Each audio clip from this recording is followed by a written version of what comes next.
Welcome to the Crime for Sleep channel. Let me know where you're watching from and what time it is. And don't forget to like, comment, and subscribe. Story 1. I remember the first time I set foot in the Harrington Hotel. It was early November, the kind of autumn day where the air feels crisp between your fingers and shadows stretch longer than they should across marble floors. The lobby had that particular scent, old wood, expensive perfume, and something else I couldn't quite place. As a detective for 20 years, I'd learned to notice the things that don't belong, the small inconsistencies that most people dismiss. But what drew me to the Harrington wasn't what was there, it was what supposedly wasn't. Maria Vasquez had been working at the Harrington for nearly 8 years. A reliable employee, never late, meticulous in her duties. The kind of maid who remembered which guests preferred extra towels and which ones wanted their rooms cleaned only after noon. She wasn't prone to imagination or hysteria, at least that's what her supervisor told me when I arrived that cold morning, notebook in hand, voice recorder in pocket. Detective Linden, the hotel manager, greeted me, his handshake too firm, his smile not reaching his eyes. This is all just a misunderstanding. Ms. Vasquez has been under considerable stress lately. I nodded, letting him believe I was already dismissing the case. That's the thing about people in positions of authority. They often tell you more when they think you're already on their side. I'd still like to speak with her, I said, my voice casual, almost disinterested. Standard procedure. He led me through the labyrinthine hallways of the century-old hotel, past ornate light fixtures that cast golden pools on dark green wallpaper. The Harrington had been built in 1924, renovated 3 times, but had somehow maintained its original character, a dignified establishment that whispered of old money and quiet discretion. Maria was waiting in a small break room, her fingers wrapped around a paper cup of coffee that had long gone cold. Her uniform was impeccable, but her eyes carried that distant look I'd seen too many times before, the look of someone who had glimpsed something they couldn't explain. Ms. Vasquez, I began, sitting across from her, tell me about room 413. She took a deep breath, her voice steady despite the slight tremor in her hands. I've cleaned the 4th floor for 6 years. Every day the same 15 rooms, but yesterday there was 16. I felt that familiar tingle at the base of my neck. The one that told me this wasn't going to be the simple case of employee fatigue the manager had suggested. Room 413 was just there, between 412 and 414, where there's always been just a stretch of wall. I thought maybe I was confused, but then I checked my master key. It had a key for 413, a key that wasn't there the day before. I noted how precise her recollection was. No rambling, no unnecessary details. Just facts, delivered with the quiet certainty of someone who knows what they saw, even if they don't understand it. I unlocked the door. Everything seemed normal at first. King bed, desk by the window, bathroom to the left. But then I noticed the bed was still warm, like someone had just gotten up. There were clothes folded on the chair, women's clothes, my size, and on the desk. Here she paused, taking a sip of cold coffee before continuing. On the desk was a journal I know I shouldn't have, but I opened it. The handwriting was mine, detective. Every page detailed my routine when I woke up, what I ate, which rooms I cleaned, even private thoughts I've never told anyone.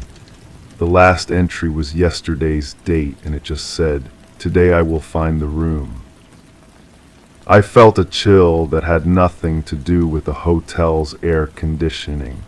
What did you do then? I ran to get my supervisor, but when we came back, she looked down at her hands. The room was gone, just a wall where the door had been. My supervisor said I was confused, that there never was a room 413. The blueprint skipped from 412 to 414 because of some superstition the original owner had about the number 13. I made a note to check those blueprints myself, and the master key. The key for 413 was gone too, like it never existed. After speaking with Maria, I did what any good detective would do. I began the slow, methodical process of verification.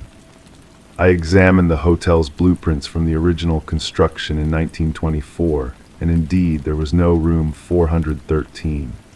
The floor plan jumped from 412 to 414, with what appeared to be a slightly thicker wall between them, perhaps an architectural quirk or maybe something else.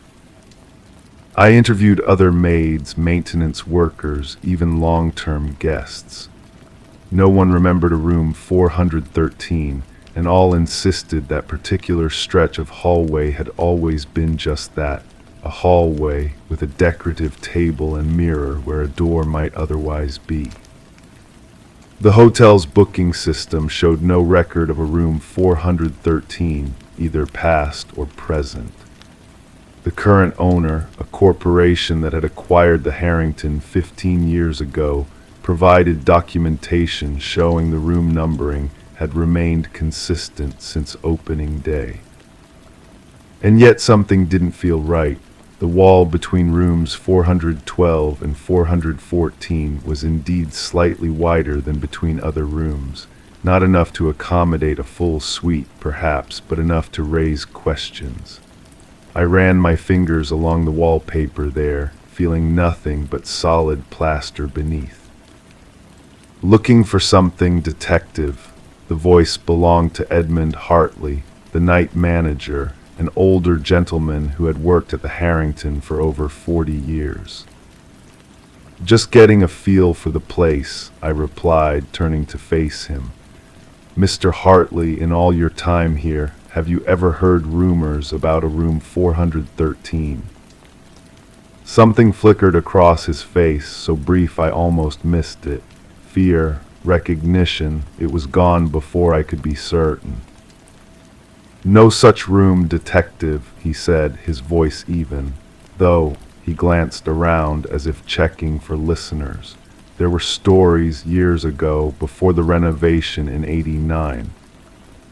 What kind of stories? Just old hotel gossip. A guest in 1972 complained about noise coming from the room next door, room 413, she said.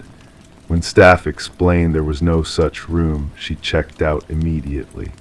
And one of our old maids, Alina, used to say she sometimes heard typing coming from behind that wall, but old buildings make all sorts of noises. I nodded, making another note. Any other incidents? He hesitated. In 1995, a guest insisted she'd been given a key to room 413. Said she'd spent the night there, but in the morning her belongings were in room 417, and she was told she'd been in 417 all along. The manager at the time dismissed it as sleepwalking or confusion. And what do you think it was? Hartley's eyes met mine, then drifted to the wall where room 413 should have been. I think some places have memories, detective, memories that sometimes bleed through. That night I couldn't sleep. I kept thinking about Maria's story, about the journal with her handwriting documenting things she'd never written. I thought about the space between rooms 412 and 414, not quite wide enough for a full room, but wider than it should be. At 3:17 a.m., I returned to the Harrington with a thermal imaging camera borrowed from a colleague in another department. The hotel was quiet, the hallways dimly lit. I stood before the wall between rooms 412 and 414, feeling slightly foolish as I raised the camera. The image showed what I expected: cool blue wall, floor, ceiling. But as I was about to lower the camera, something changed. A warm spot appeared on the wall, roughly the size and shape of a doorknob. And then faintly, the outline of a door began to take shape in oranges and reds as if heated from the other side. My heart pounded as I reached out, my fingers making contact with the wallpaper where the warm doorknob had appeared on my camera screen. Nothing but solid wall met my touch. The thermal image faded back to cool blue. I requested the hotel's guest records going back 50 years. Patterns emerged, guests who had requested specific rooms but were documented as staying in different ones. Maintenance reports of temperature fluctuations between rooms 412 and 414. A mysterious water leak in 2001 that seemed to come from nowhere. 3 days into my investigation, Maria Vasquez didn't show up for work. Her apartment was empty, her few possessions gone. No forwarding address, no goodbye to coworkers she'd known for years. Just gone. In her apartment, I found only one thing she'd left behind. A hotel notepad with an address written in handwriting that matched hotel records, but didn't look quite like Maria's normal script. The address led to a storage facility across town. Inside the rented storage unit, I found hundreds of journals, all filled with handwriting that looked like Maria's but seemed subtly different in each book. Each documented daily routines, not just Maria's, but those of other hotel employees dating back decades. The earliest journal was from 1924, the year the hotel opened. On the last page of the most recent journal was a floor plan of the Harrington's 4th floor, and there, clearly marked between rooms 412 and 414, was room 413. Beneath it, a single line, "We all find the room eventually." I never officially closed the case of Maria Vasquez in room 413. There was nothing to close, no crime had been committed. No one had been harmed, just a maid who'd left her job without notice in a room that, according to all official records, had never existed. Sometimes, on nights when sleep eludes me, I find myself thinking about that thermal image, the brief outline of a door that shouldn't have been there. I think about the journals in the storage unit, written in handwriting that evolved subtly over a century. And I wonder about room 413 at the Harrington Hotel, a room that exists in some space between reality and imagination, between past and present. A room that, according to one maid who disappeared, contains a perfectly made bed that's still warm, neatly folded clothes in your size, and a journal documenting a life you thought was private. A room that, despite what the blueprints say, what the management insists, what logic demands, might be waiting for someone else to find it. Someone like you. Story 2, I still remember how the snow looked that night, pristine and undisturbed, catching the moonlight in a way that made the whole street glow with an ethereal blue luminescence. It was the kind of perfect winter scene that makes you pause in quiet appreciation, where even the sound of your breathing feels like an intrusion. I had been documenting the Henderson case for nearly 3 weeks at that point, reviewing evidence in the county record's office until my eyes burned from strain. The drive home had been silent, just the soft crunch of snow beneath my tires and the occasional whisper of wind across my windshield. The first thing I noticed when I pulled into Sarah Winter's driveway was how untouched everything looked. No footprints disturbed the smooth white blanket that covered her front yard. No tire tracks besides my own marked the pristine snow. The streetlights cast long shadows across this perfect canvas, creating a stillness that felt almost preserved in amber. I noted the time, 11:42 p.m., before collecting my recorder and notebook from the passenger seat. Another late-night interview with our primary witness, another piece of the puzzle that never seemed to complete itself. As I approached her porch, I could see a single light burning in the front room, casting a warm yellow glow against the cool blue of the winter night. Sarah had agreed to speak with me one more time about what she'd seen the night Thomas Leighton disappeared. Something in her voice during our phone call had sounded different, hesitant, perhaps even frightened. She had something new to tell me, she'd said, something she hadn't told the police. The key was where she said it would be, tucked beneath the small ceramic frog by her front door. Just let yourself in, she had instructed earlier. I might be upstairs. The door hinges creaked softly as I pushed it open, a sound that seemed to hang in the still air of the entryway. I called her name, my voice sounding oddly muffled in a quiet house. That's when I saw them, muddy footprints trailing across her otherwise immaculate hardwood floor. They started just inside the doorway, as if someone had materialized directly into her home. Dark, wet impressions of boot soles, much larger than Sarah's petite frame would wear, led in a straight line toward her bedroom door at the end of the hall. I felt the chill before I consciously processed what I was seeing. The pristine snow outside, the unmarked pathway to her door. Yet somehow these fresh, muddy tracks led through her house. "Sarah," I called again, my voice dropping to just above a whisper. My hand instinctively reached for my phone, thumb hovering over the emergency call button as I took a cautious step forward. The house remained silent except for the soft ticking of an antique clock somewhere in the living room and the almost imperceptible hum of the refrigerator. I followed the footprints slowly, careful not to disturb them, my recorder forgotten in my pocket.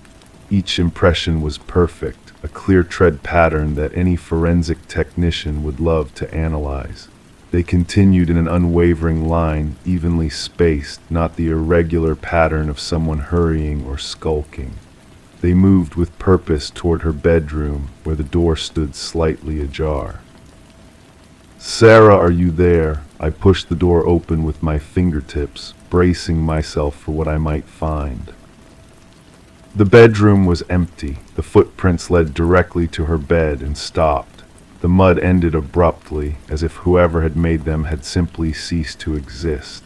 Sarah's bed was neatly made, undisturbed. Her curtains fluttered slightly from the heating vent beneath the window, but nothing else moved in the room. I checked her closet, the adjoining bathroom, under the bed, all empty.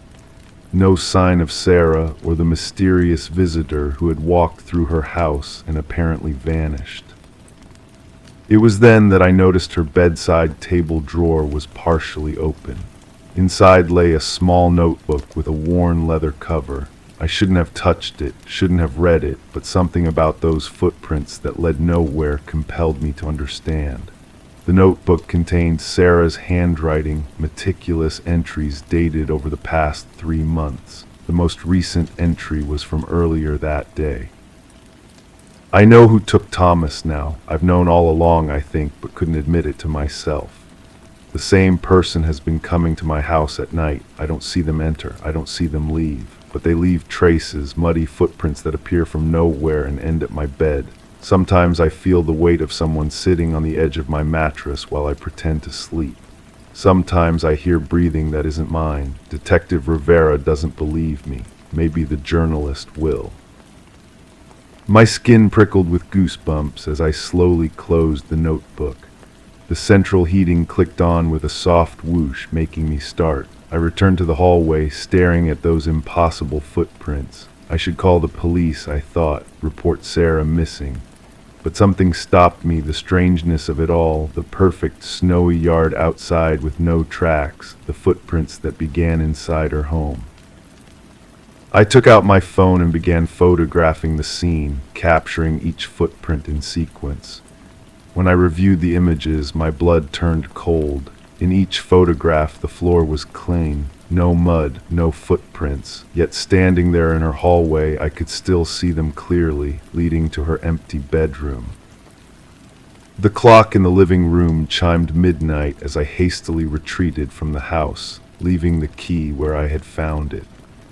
In my rearview mirror, Sarah's house looked perfectly normal, a single light burning in an upstairs window that had been dark when I arrived. 2 days later, they found Sarah's body in the woods near where Thomas Leighton had disappeared. The coroner determined she had been dead for at least 3 days before I had even visited her house, before she had called me, before she had left that final note in her journal.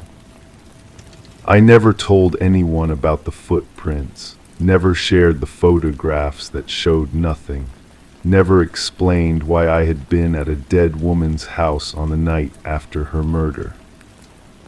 Sometimes on snowy nights, I still look out at my own unblemished yard and wonder what might be waiting inside my home. I've started noticing small things, a book not quite where I left it, a door slightly more open than I remember, the lingering scent of unfamiliar cologne. And sometimes, when I'm lying in bed with my eyes closed tight, I feel the subtle shift in weight, as if someone has just sat down beside me. I don't open my eyes anymore when this happens. I don't want to see who's visiting. I just listen to their breathing in the darkness and wonder if they'll leave footprints when they go. Story 3. The first thing I noticed when I entered the Blackwood estate was the silence, not complete silence, but the peculiar kind that seems to listen back to you. My footsteps on the worn hardwood floors echoed through the empty corridors, each creak a whisper from the past. The late afternoon light filtered through dusty windows, casting long shadows across peeling wallpaper. I was the lead investigator on what would become one of the most unsettling cases of my 20-year career. The estate sat on the outskirts of Millfield, a small town where everyone knew everyone, or at least thought they did. The Victorian mansion had been abandoned for nearly a decade after the death of its owner, Eleanor Blackwood, an elderly recluse whose family had long since scattered to different corners of the country. Now, Westlake Development had purchased the property with plans to demolish it and build modern townhomes in its place. I ran my finger along a mahogany banister, collecting dust on my fingertip. The developers had called us in after their initial walkthrough left them. Disturbed, 3 men, all experienced in their field, none prone to flights of fancy, had reported something unusual, something that made them refuse to return. It was the voices, said Michael Trout, the project manager, when I interviewed him at the local coffee shop. His hands trembled slightly as he lifted his cup. At first we thought it was just the house settling. Old places make noises, but then he looked down at his coffee, watching the ripples form on its surface from his unsteady grip. Then it started saying our names.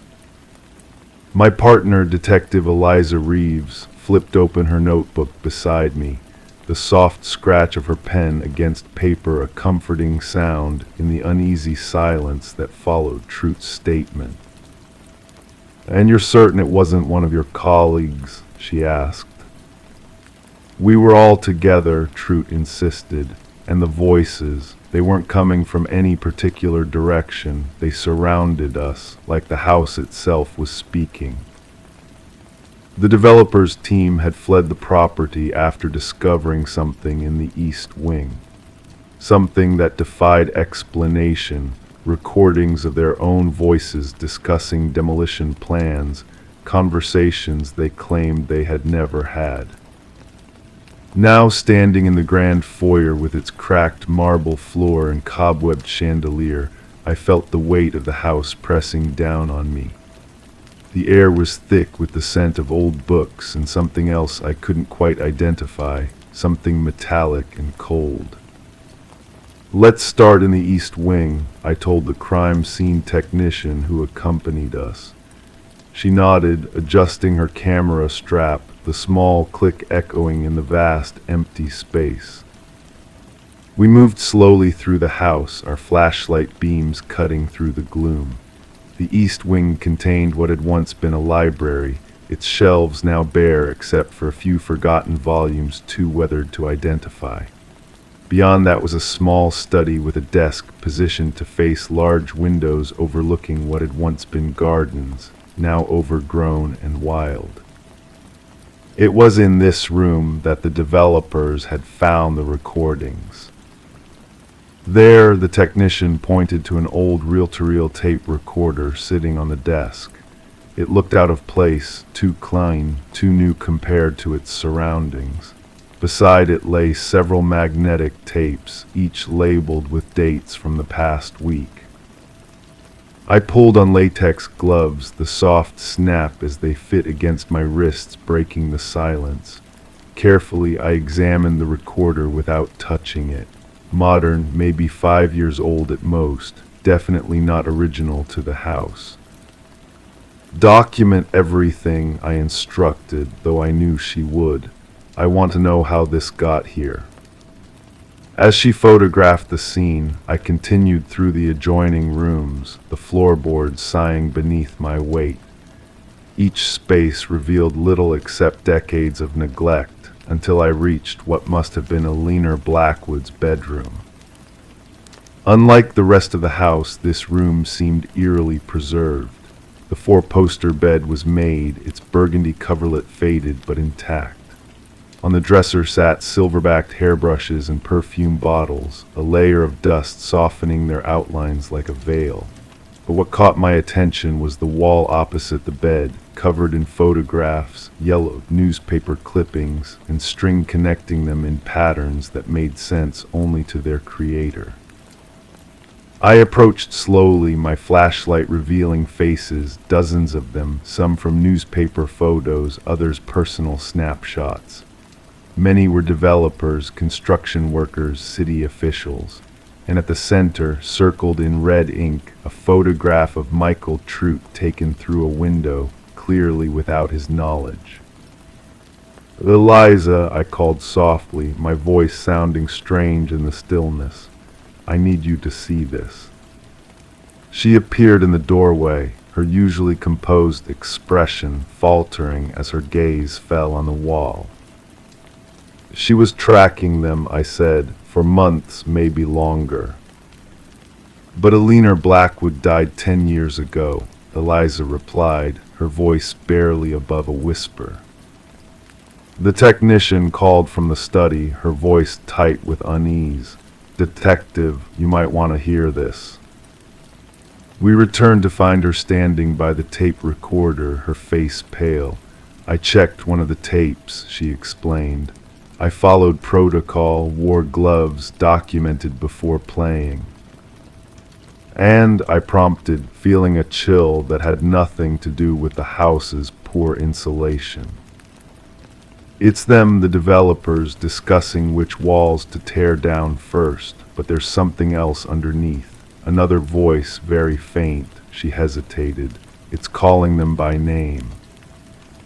I nodded for her to play it. The tape hissed before clearing to reveal Trout's voice discussing load-bearing walls, another man responding about permits.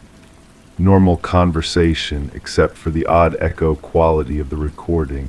But beneath their words, almost imperceptible, was a woman's voice, aged and thin, repeating their names like a mantra. We spent hours in that house, collecting evidence, taking photographs, trying to make sense of what we'd found. As darkness fell, the property took on a different quality, shadows deepened, and the silence grew heavier, more oppressive. Every creak and settle of the old structure made us pause, listening for voices that weren't there. The investigation continued for weeks. We discovered that Alina Blackwood had no living relatives. Her only son had died in an accident 30 years earlier, shortly after the family had sold off most of their land to developers. Records showed she had become increasingly reclusive after his death, refusing to leave the property. The tape recorder yielded no fingerprints except those of the development team who had handled it. The tapes themselves contained recordings spanning months, conversations inside company offices, discussions in cars, private phone calls. Someone had been systematically spying on Westlake Development long before they set foot in the house.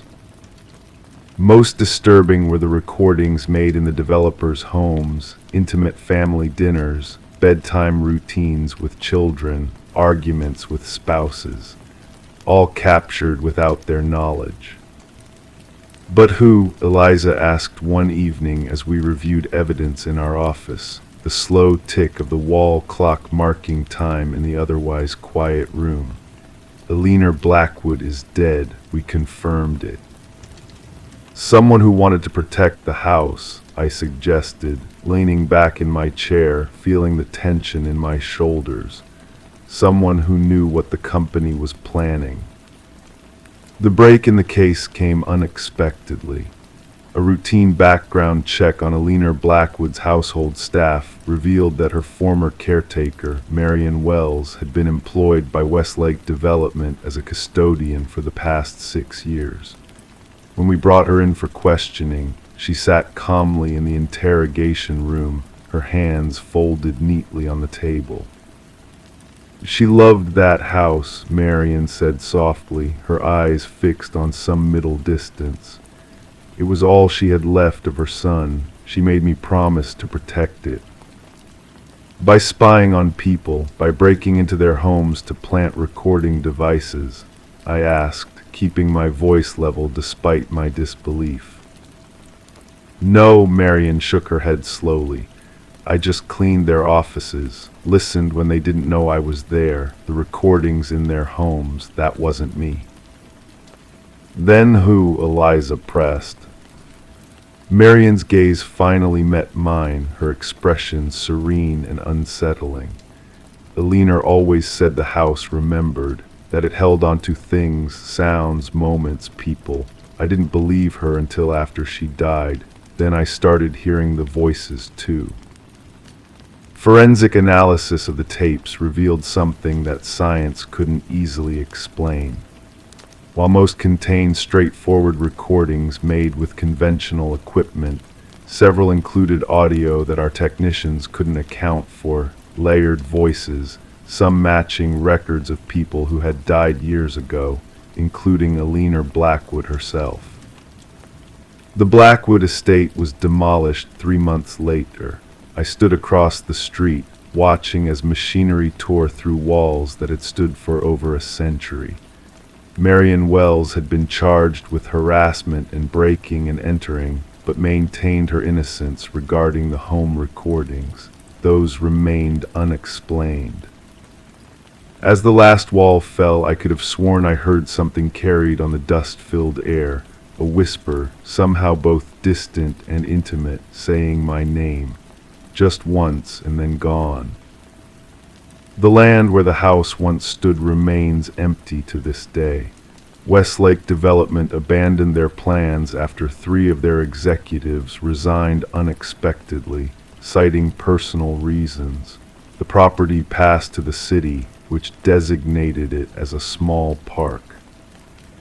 Sometimes I drive by that empty lot, now filled with young saplings and walking paths. I never stop, never get out of my car, but I roll down my window and listen to the wind moving through the trees that grow where the house once stood. And sometimes, if I listen carefully enough, I can hear voices carried on that wind, conversations that might have happened, or perhaps never did at all. Story 4, I remember the first time I saw the Hartley case file. It was late October, the kind of autumn evening when darkness settles early and the world outside my office window had already disappeared into shadow. The manila folder sat on my desk, unremarkable except for the thin red line marking its edge, our department's quiet code for cases with unexplained elements. My fingers traced the edge before opening it, feeling the slightly rough texture of the folder against my skin. The overhead light hummed softly, a sound you only notice in the stillness of an empty building. The victim's name was Eleanor Hartley, 34, an art restoration specialist who had recently purchased a Victorian home in Crestwood, a sleepy suburb just outside the city limits. The house had been vacant for nearly 3 years following the death of its previous owner, an elderly widow named Margaret Thornhill. Alina had moved in just 6 weeks before the incident. The centerpiece of her new home was an ornate antique mirror, a family heirloom that had belonged to her grandmother, a tall, silver-framed piece that dominated the upstairs landing. I turned the page slowly, listening to the soft whisper of paper against paper. Crime scene photographs revealed a home that was meticulously organized, each object seemingly placed with thoughtful intention. Nothing appeared disturbed or out of place. There were no signs of forced entry, no evidence of struggle. Just a woman who had stopped answering her phone, missed 3 days of work, and was found seated at her vanity table, her eyes fixed on the reflection in a smaller mirror, her body perfectly still. The medical examiner's report lay beneath the photographs, the clinical language a stark contrast to the intimate setting of the bedroom where Alina was found. Cause of death, cardiac arrest. No drugs in her system, no alcohol, no signs of physical trauma. Just a heart that had suddenly, inexplicably stopped. But what caught my attention was a handwritten note at the bottom of the report. Subject's expression suggests extreme fear response prior to death.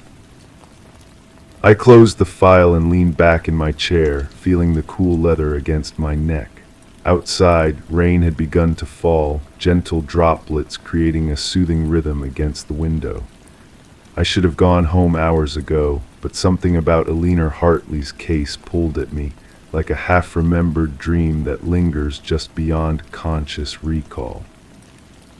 The next morning I drove to Alina's home. The neighborhood was quiet, trees lining the street in perfect rows, their leaves turning golden and red. Her house stood slightly apart from the others, set back from the road behind a small, well-tended garden.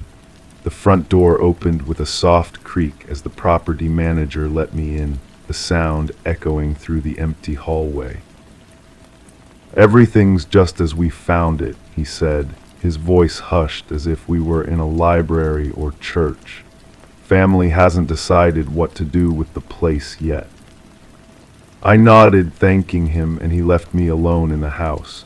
The air inside felt heavy, the kind of stillness that settles when a space has been abandoned. Dust motes danced in the beams of light that filtered through partially drawn curtains. I moved slowly through the lower floor, taking in the details that the photographs hadn't captured, the faint scent of lavender that still lingered, the small collection of art history books arranged by color on a shelf, a half-finished cup of tea on the kitchen counter, now dry and forgotten. The staircase creaked under my weight as I ascended to the second floor. At the top of the stairs, just as described in the report, stood the antique mirror. It was larger than I had expected, nearly 7 feet tall, the silver frame intricately carved with patterns of leaves and vines that seemed to move and shift in the dim light of the landing. I approached it cautiously, seeing my reflection grow larger with each step. There was something unsettling about the quality of the reflection, not distorted exactly, but somehow deeper than it should have been, as if the surface opened into a space beyond what was physically possible. I turned away from it and continued down the hallway to Alina's bedroom. The vanity table where she had been found sat in the corner, a smaller mirror positioned on top of it. I sat on the small stool, just as she would have, and looked into the mirror. From this angle, I could see the doorway behind me and a sliver of the hallway beyond. Something about the arrangement of the room made me pause. I realized that when seated here, Alina would have been able to see a reflection of the large mirror on the landing in this smaller mirror, a reflection of a reflection. In the weeks that followed, I pieced together Alina's final days through interviews with colleagues, friends, and neighbors. 5 days before her death, she had called a close friend, sounding distressed. According to the friend, Alina had mentioned seeing something strange in the mirror, reflections that didn't match, was how she had described it. The friend had assumed she was referring to some optical illusion, a quirk of the old glass. 3 days later, Alina had called her sister, asking if their grandmother had ever mentioned anything unusual about the mirror.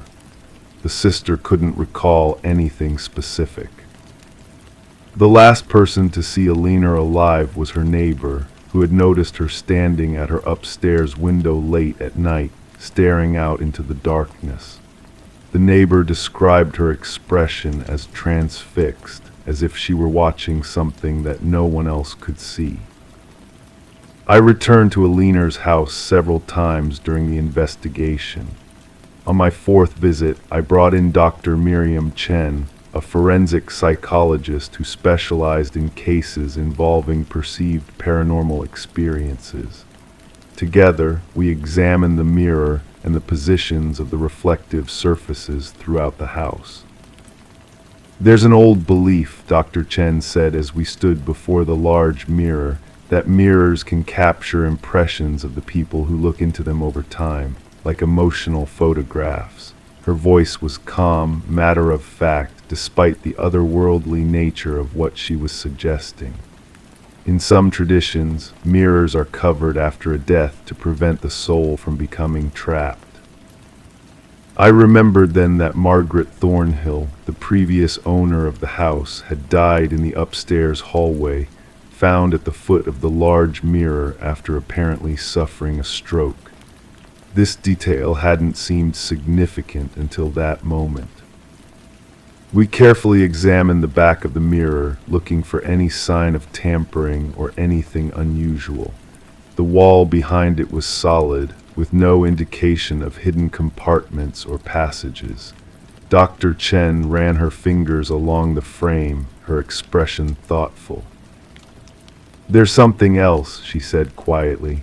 "In my research, I've encountered accounts of what some call mirror ghosts, reflections that appear only under specific circumstances, often when viewed through a second reflective surface.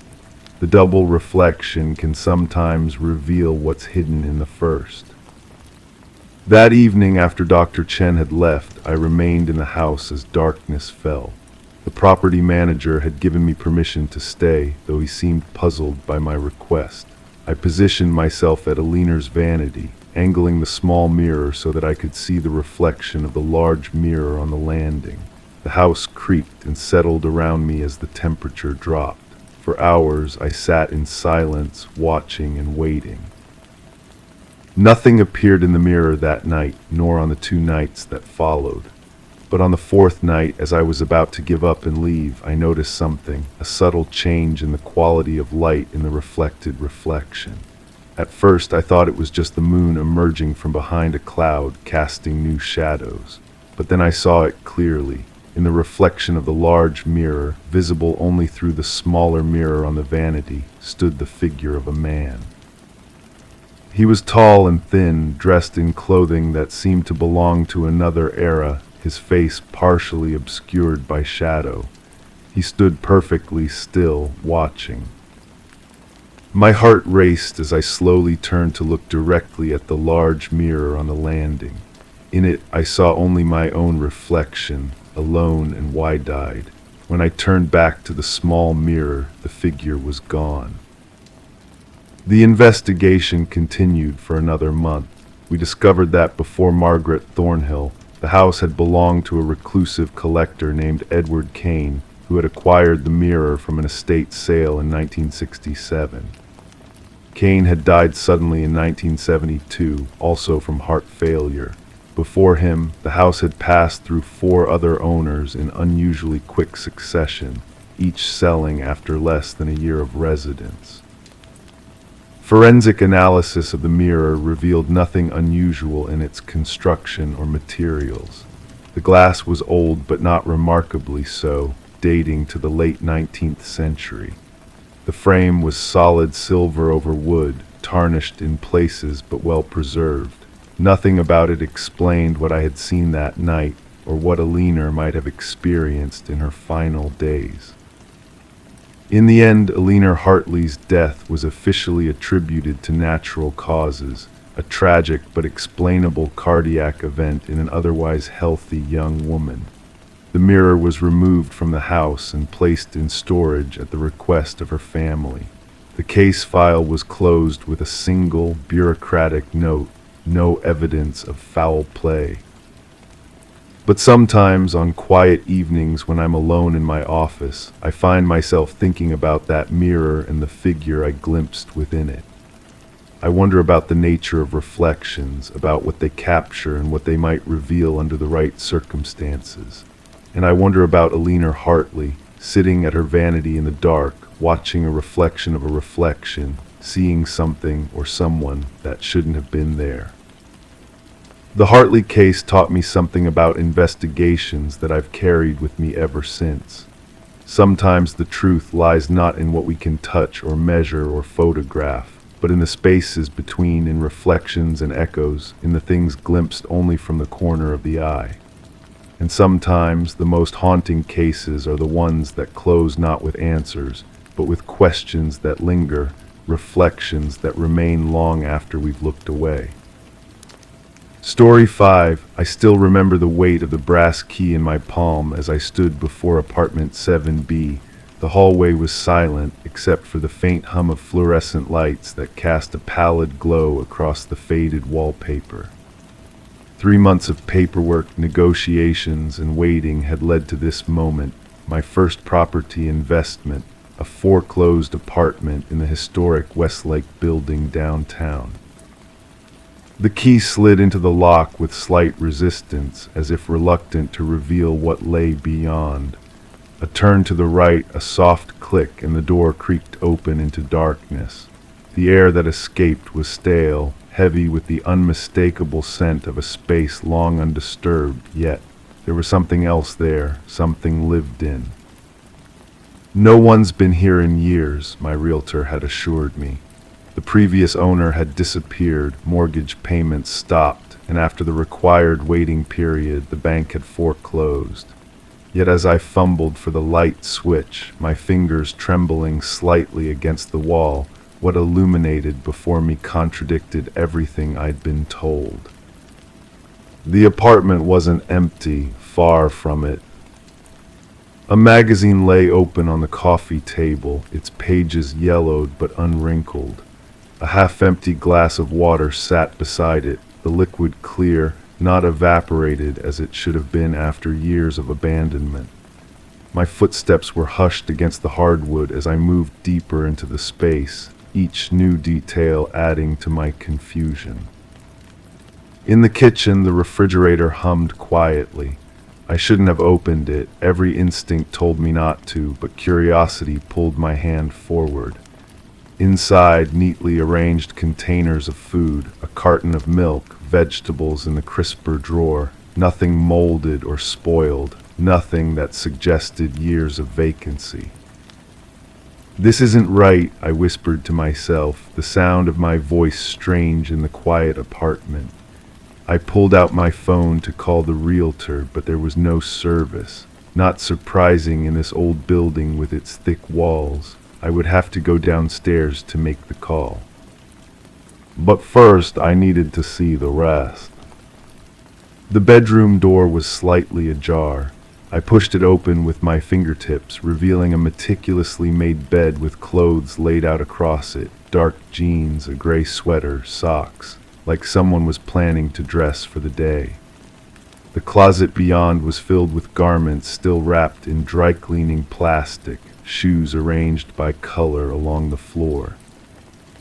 On the nightstand sat a white envelope, unaddressed except for the words "for the new owner" written in blue ink.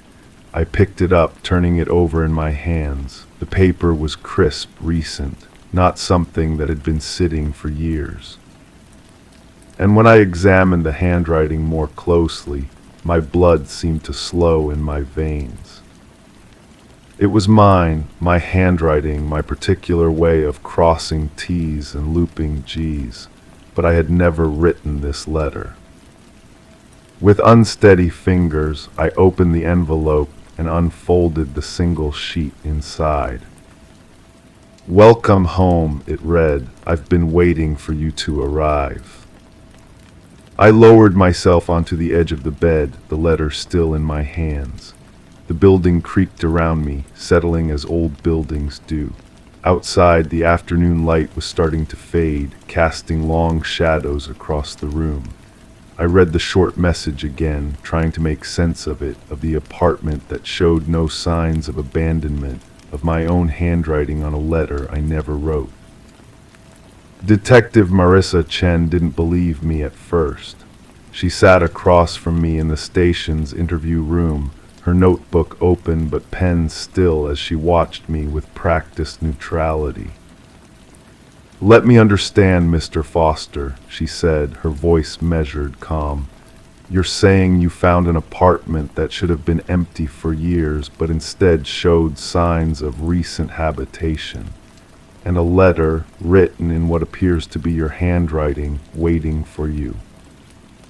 "I know how it sounds," I replied, "but I'm telling you someone's been living there recently, maybe even still."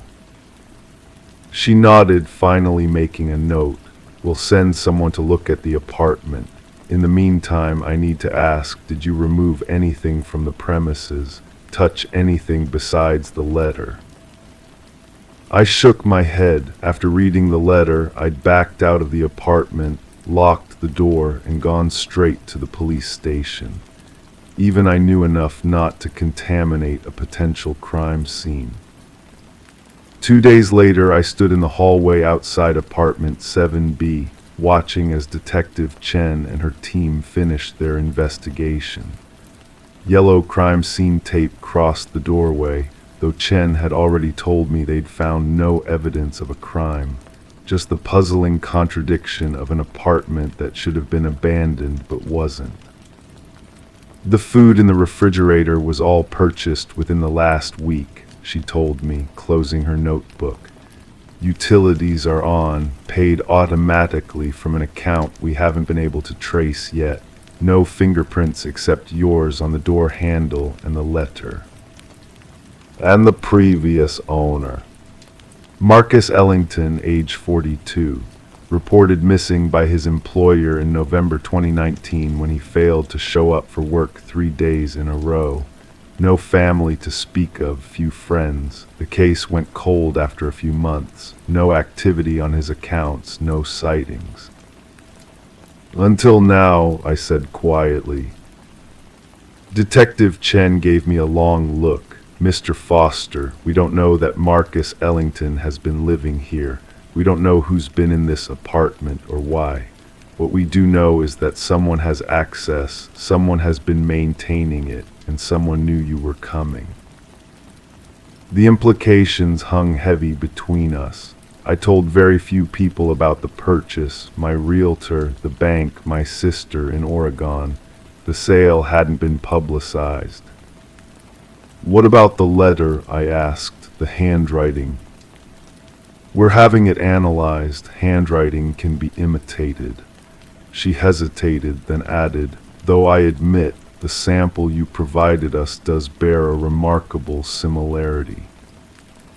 That night I stayed in a hotel downtown, unable to face my own apartment with its suddenly unfamiliar corners and shadows.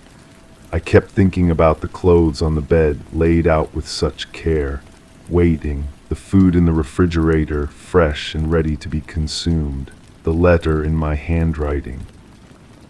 "Welcome home. I've been waiting for you to arrive." Sleep came in fitful bursts, interrupted by dreams of empty apartments that weren't really empty at all.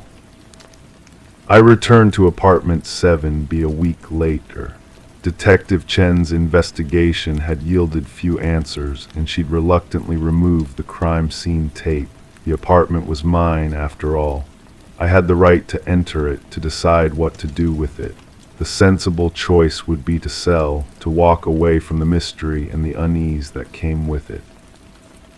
Instead, I found myself once more inserting the key into the lock, stepping into the space that should have been my investment property, but had become something else entirely. Everything was exactly as before, the magazine open to the same page, the clothes still laid out on the bed. But the letter was gone, collected as evidence by Detective Chen. In its place on the nightstand was a new envelope, again addressed in my handwriting. "You came back," this one read. "I knew you would." Below that, a single line that made my skin prickle. "We're more alike than you think." I sank onto the bed, the letter clutched in my hand, and stared at the clothes laid out beside me. Dark jeans, gray sweater, exactly what I was wearing at that moment.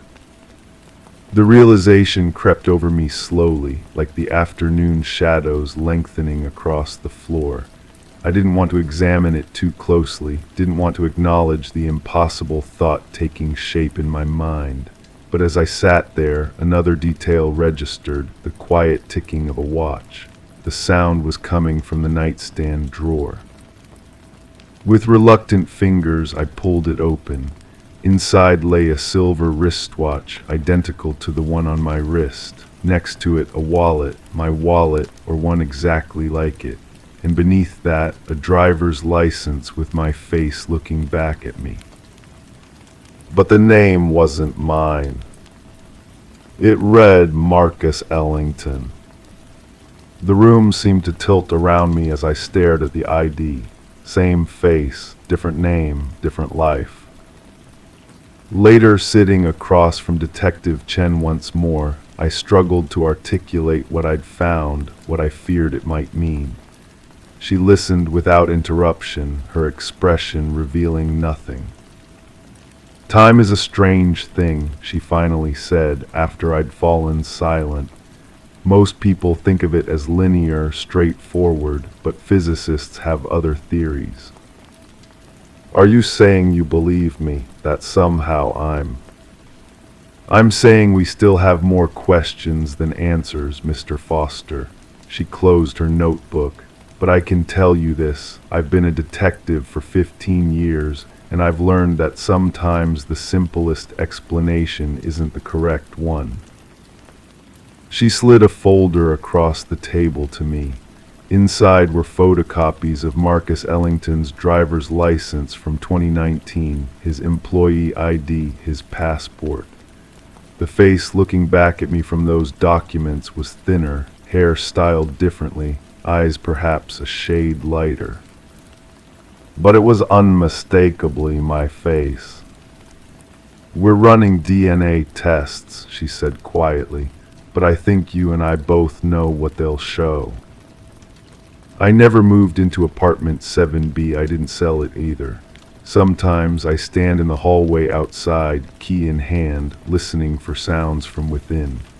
Sometimes I imagine I hear footsteps, the rustle of paper, the quiet tick of a watch. The letter remains in my possession, the second one not collected as evidence. Detective Chen never asked about it, and I never volunteered the information. "We're more alike than you think," it says. I've analyzed the handwriting myself, compared it to samples of my own. They're identical, not similar, not close, identical. I've developed a theory, one I haven't shared with Detective Chen or anyone else. I think Marcus Ellington didn't disappear in 2019. I think he's been waiting, preparing. I think somehow he knew I would come, that I would be drawn to that particular apartment in that particular building, that I would stand in that hallway with that brass key heavy in my palm. And I think, in some way I can't yet understand, he and I are the same person, separated by something more complex than mere time or space. Sometimes when I catch my reflection unexpectedly in a store window in the rearview mirror of my car, I see his face instead of mine, just for a moment, just long enough to remind me. The tenant never moved out, and perhaps he never will. Story 6. It appeared on her doorstep one morning, a porcelain doll, its eyes glassy and unsettling. But when she lifted it, she saw her own name carved into the doll's back. and worse, it seemed to change position every time she looked away. I remember the day Alina Barnes first walked into my office, her fingers fidgeting with the strap of her worn leather bag. The late afternoon light filtered through the dusty blinds, casting long shadows across the faded carpet of my small detective agency. Outside, the October rain tapped gently against the windows, creating a soothing rhythm that contrasted with the tension in her eyes. "I don't know who else to turn to," she said, her voice barely above a whisper. I gestured toward the chair across from my desk, its aged leather creaking as she lowered herself into it. The room was quiet except for the distant hum of traffic and the soft ticking of the old wall clock that had belonged to my father. Alina was a librarian at the local university, lived alone in a small bungalow on Maple Street, and had never married. Nothing about her life seemed remarkable until 3 weeks ago, when the doll had appeared. "At first I thought it was a gift," she explained, her fingers now wrapped around the warm cup of coffee I had offered. "My sister collects antique dolls, so I assumed it was from her, but then I turned it over." The photographs she placed on my desk showed a Victorian-style porcelain doll with auburn curls and a pale blue dress. It was beautiful in that unsettling way that old dolls often are, lifeless yet somehow watchful. But what caught my attention was the crude etching on its porcelain back, Alina, not written with marker or paint, but carved into the surface with what must have been a sharp tool. "My sister denies sending it. I called everyone I know. No one claims to have left it." Alina's voice remained steady, but I noticed her hands trembling slightly as she reached for her coffee. And then it started moving. "I've been a private investigator for 15 years, and I've learned to recognize the difference between paranoia and genuine fear. Alina Barnes wasn't delusional. She was frightened. Just small movements at first," she continued. "I'd leave it on the bookshelf and later find it on the coffee table. I thought maybe I was forgetting, or perhaps the surface was uneven and it had slid. But then..." She pulled out her phone and showed me a series of photos she had taken over several days.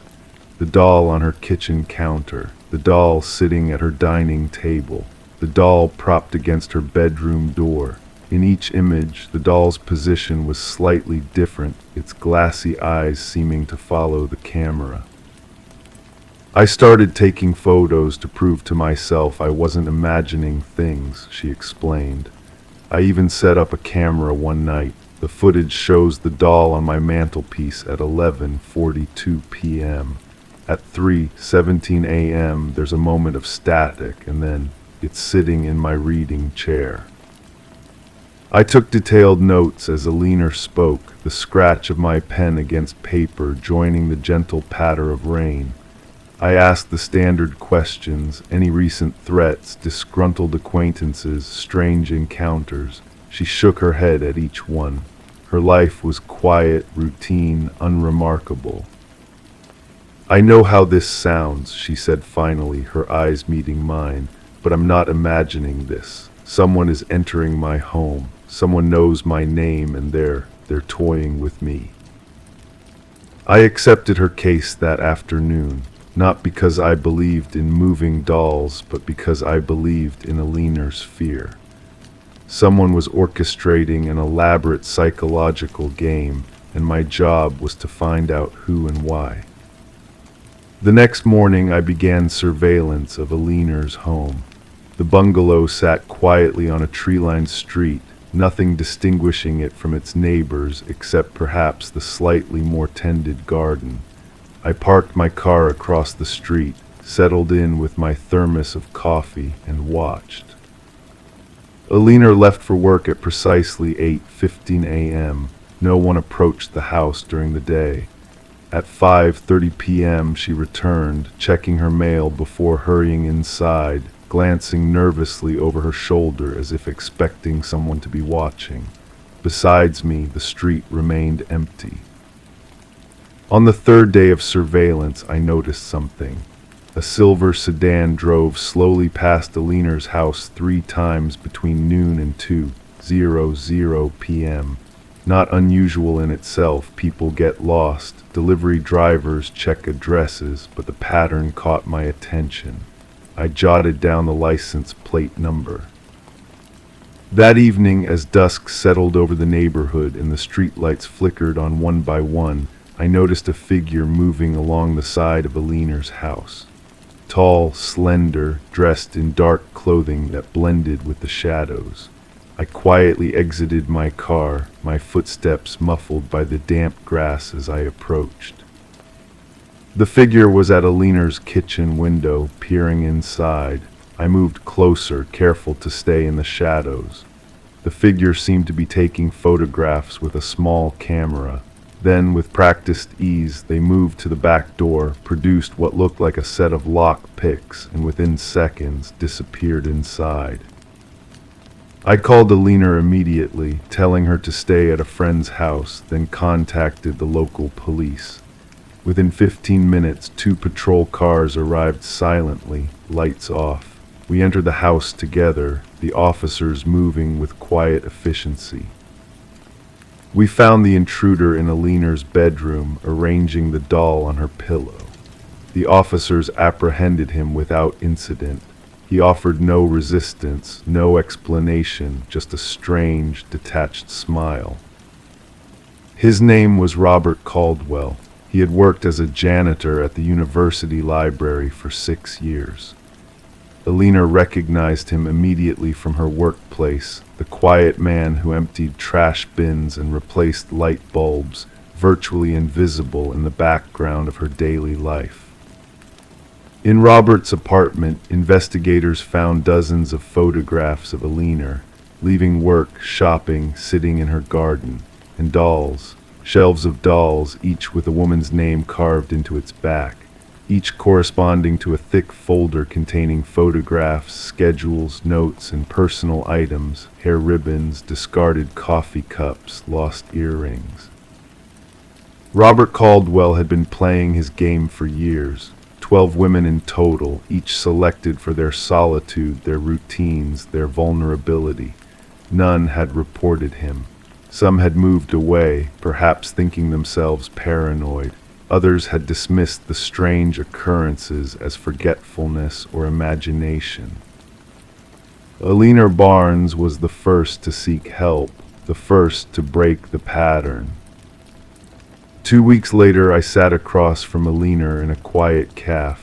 The autumn sun painted the streets in warm golden light, and the air smelled of cinnamon and coffee. She looked different, still cautious, but the haunted look had left her eyes. "I keep thinking about the others," she said, stirring her tea slowly. The women who never knew someone was watching them, entering their homes, manipulating their sense of reality. I nodded, understanding her concern. The police are contacting them now. They'll all need time to process what happened. "He never physically harmed anyone," Alina mused. "But what he did, it's a different kind of violence, isn't it? Taking away someone's sense of safety, their trust in their own perception." We sat in silence for a moment, the quiet hum of cafe conversation surrounding us. Outside, people moved along the sidewalk, each carrying their own private stories, their own vulnerabilities.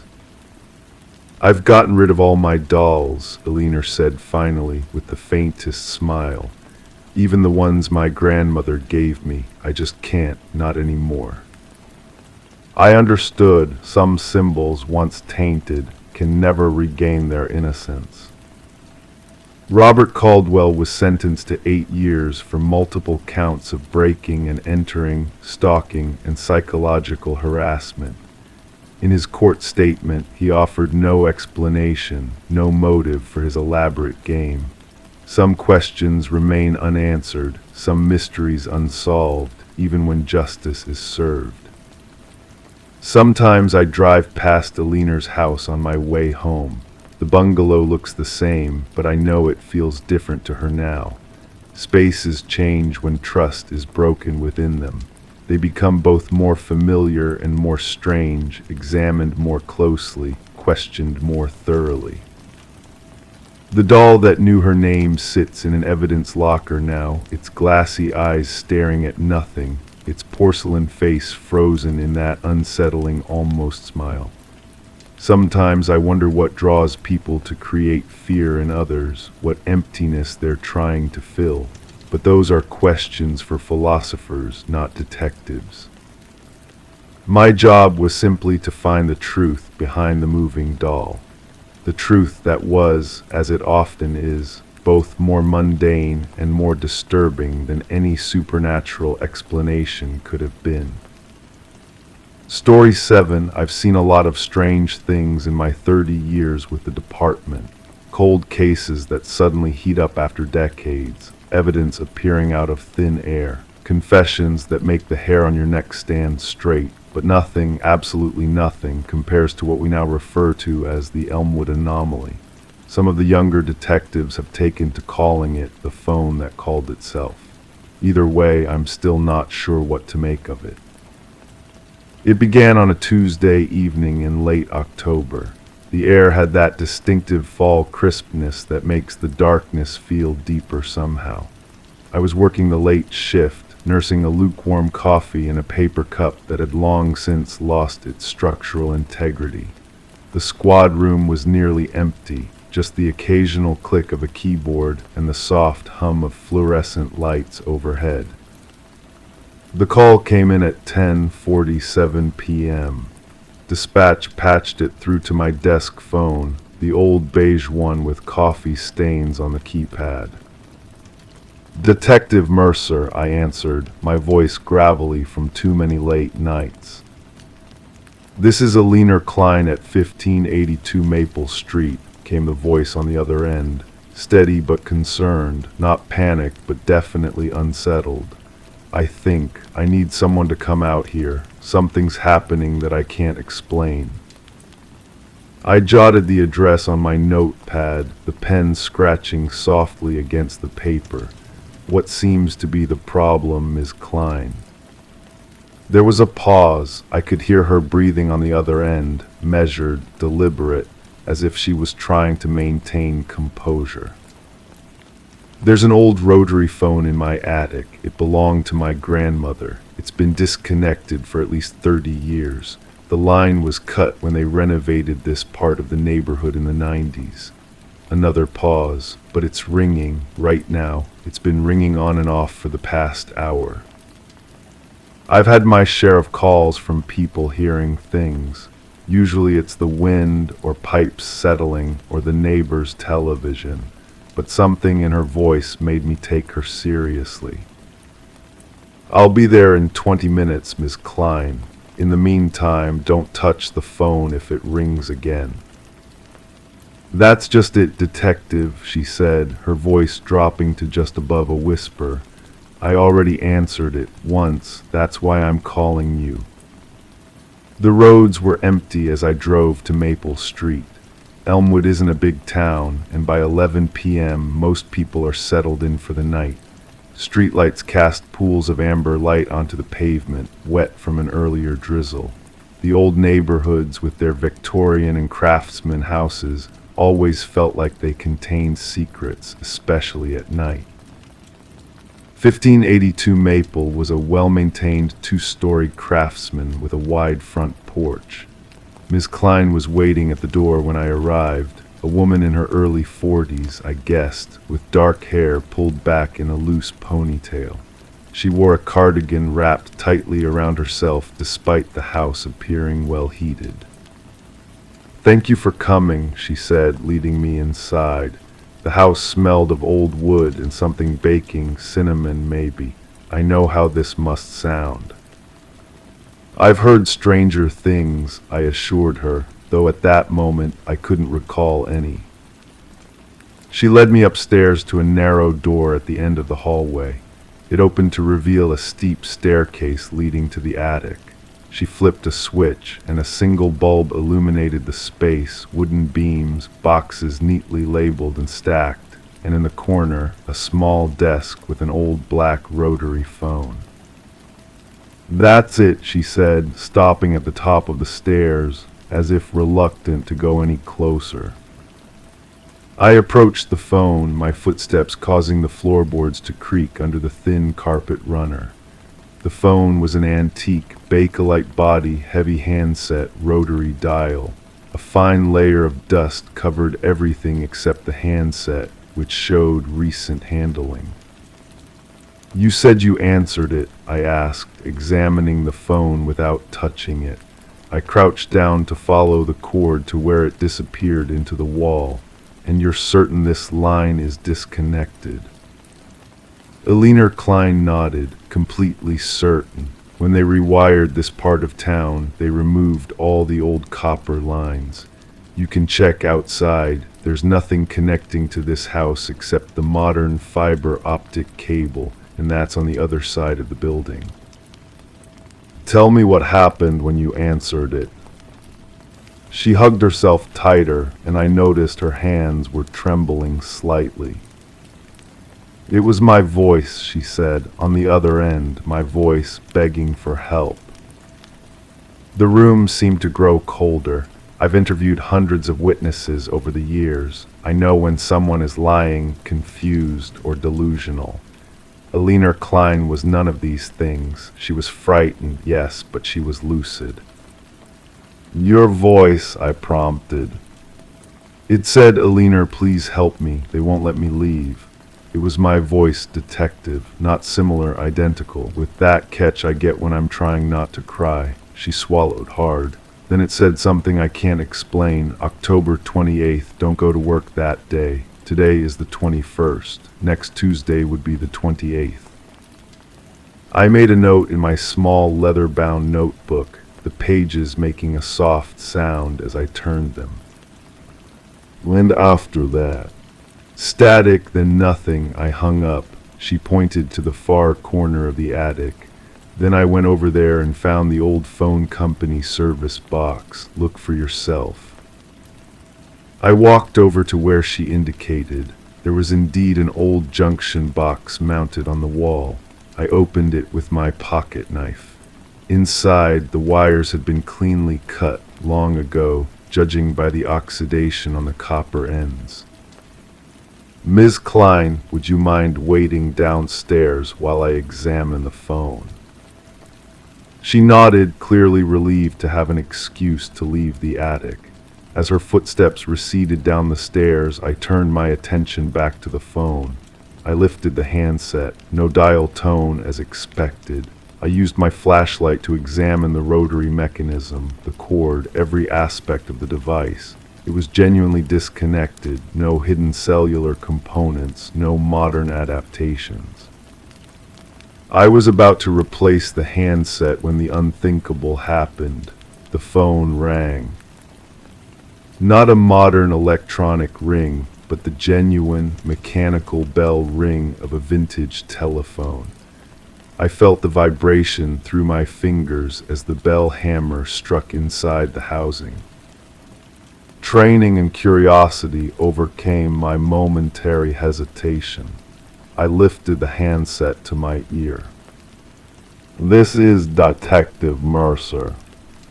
Silence at first, then static like an old radio searching for a station, and then a voice, female, stressed but trying to maintain composure.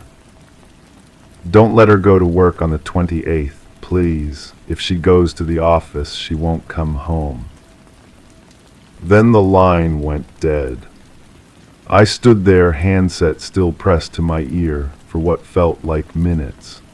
Finally, I carefully placed it back on its cradle and went downstairs. Eliner Klein was sitting in her kitchen, hands wrapped around a mug of tea that had gone untouched. She looked up when I entered. "It rang again, didn't it?" she asked, already knowing the answer. "What did it say?" I sat across from her at the small kitchen table. "Ms. Klein, where do you work?" Hamilton Financial, downtown. I'm a compliance officer. Her eyes widened slightly. It said something about my work, didn't it? I nodded slowly. It said you shouldn't go to work on the 28th. But what does it mean? Am I in danger? Her fingers tightened around the mug. I don't know, I admitted, but I'd like to place an officer outside your house tonight, and I'd like your permission to take the phone in for examination. She agreed to both. The next week was a lesson in frustration. The department's technical unit found nothing unusual about the phone. It was exactly what it appeared to be, a vintage rotary phone, disconnected, with no way to receive or make calls. We kept it in a secured evidence room under constant surveillance. It never rang. Meanwhile, I ran background checks on Alina Klein, her workplace, her colleagues. Nothing suspicious emerged. Hamilton Financial was a respected local firm with no history of threats or violence. Ms. Klein had an exemplary employment record and no enemies that anyone could identify. On October 27th, I visited her again. She looked tired with dark circles under her eyes. Tomorrow's the 28th, she said as she let me in. I called in sick. Good, I said. I'd like to place an officer with you tomorrow, just as a precaution. She nodded, then asked the question I'd been expecting. Do you believe what happened with the phone? I considered my answer carefully. I believe you experienced something that can't be easily explained. I believe you heard what you heard. Beyond that, I shrugged. The 28th came and went without incident. Officer Ramirez reported that Ms. Klein spent the day at home, occasionally checking the news on her laptop. Around 3:45 p.m., she received a phone call that visibly upset her. I arrived at her house 20 minutes later. She was sitting in her living room, staring at the television, which was tuned to a local news channel. The banner at the bottom of the screen read, "Breaking news, shooting at Hamilton Financial." A gunman had entered the building at approximately 3:30 p.m. 3 people were dead, including the head of the compliance department, the person who would have been in meetings with Alina Klein had she gone to work that day. We never found an explanation for the phone calls. The phone itself remained silent from that day forward, even after we returned it to Ms. Klein's attic. No prints were found on it except hers and mine. The technical unit's final report labeled it anomalous but benign. Ms. Klein moved away from Elmwood 6 months later. She left no forwarding address. Sometimes on late shifts when the squad room is quiet, I find myself thinking about that phone, about voices that shouldn't exist, carrying warnings across some impossible divide, about how thin the line might be between what we can explain and what we can only experience. The phone never rang again, but every October 21st I make a point of checking my old case notes, just in case. Story 8. I parked my car at the end of the long gravel driveway, the tires crunching on the small stones as I come to a stop. The late afternoon sun casts long shadows across the overgrown lawn, painting everything in hues of amber and gold. A gentle breeze stirs the tall grass, creating waves that ripple outward toward the tree line. In the distance, silhouetted against the setting sun, stands the Hargrove Mansion, or rather, where the Hargrove Mansion should no longer be. I remember being here 3 years ago, the charred skeleton of what was once the grandest house in Milfield County, still smoldering in places, the air thick with the acrid smell of burned wood and melted plastic. Fire investigators moved carefully through the debris, their boots crunching on blackened timber and broken glass. The case file sits heavy in my passenger seat now, photographs of devastation, witness statements, insurance claims, and a death certificate. Yet before me stands the Hargrove mansion in all its Victorian splendor. White painted columns supporting an elaborate porch, ornate gingerbread trim adorning the eaves, multi-paned windows reflecting the golden hour light. The house looks freshly painted, immaculately maintained, as if the fire had never happened. I reach for my voice recorder and press the small red button. Detective Marshall Connors revisiting the Hargrove property, April 6th, 5:47 p.m. The structure appears to be rebuilt. My words sound hollow even to my own ears. Rebuilt doesn't begin to describe what I'm seeing. The county records are clear. No construction permits have been issued for this property since the fire. The land was scheduled for clearing next month, sold at auction to a developer planning to build luxury condominiums. I step out of my car, the cool spring air filling my lungs.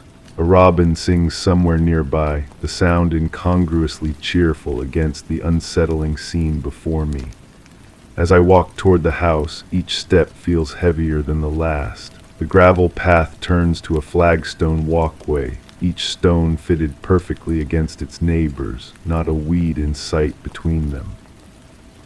At the bottom of the porch steps, I pause. There's a light on in what would be the front parlor, a warm yellow glow behind lace curtains. I can make out shadows moving within, the silhouettes of furniture, perhaps, or something else. My hand moves instinctively to the service weapon at my hip, though I don't draw it. After 15 years on the force, I've learned to trust the quiet voice of caution that whispers at the back of my mind. The first step creaks beneath my weight, the second does not. By the third step, I'm standing on the porch, the floorboards solid and unyielding beneath my feet. No sign of recent construction, no sawdust, no paint smell, no telltale evidence of human labor. Just a house that shouldn't exist, silent except for the gentle creak of a porch swing stirred by the breeze. I approach the heavy oak door, its surface adorned with an intricate stained glass window depicting a tree in full bloom. My reflection is distorted in the colored glass, my face appearing fragmented and strange. I raise my hand to knock, then hesitate. Something is pulling at the edges of my memory, something from the case file that doesn't quite fit. The Hargrove file had been reopened last week after an anonymous tip came in. Someone claimed they had seen lights in the windows of the burned-down mansion.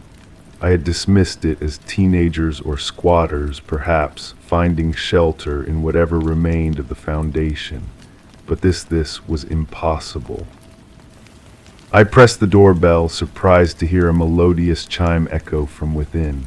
Footsteps approach from the other side, unhurried and deliberate. The door swings open smoothly, revealing a foyer with polished hardwood floors and a crystal chandelier that catches the light in thousands of prismatic reflections. "Can I help you?" asks a woman in her 60s, her silver hair pulled back in an elegant chignon, her posture perfect. She wears a navy blue dress that might have been fashionable 30 years ago. "Mrs. Hargrove," I manage, my voice barely a whisper. She smiles warmly. "Yes, and you are." Eleanor Hargrove had died in the fire. Her remains had been identified through dental records. I had personally notified her only living relative, a nephew in Seattle. "Detective Connors," I say, showing my badge with hands I force not to tremble. "Ma'am, I'm investigating some irregularities regarding this property." "Irregularities?" She raises an eyebrow, seemingly amused.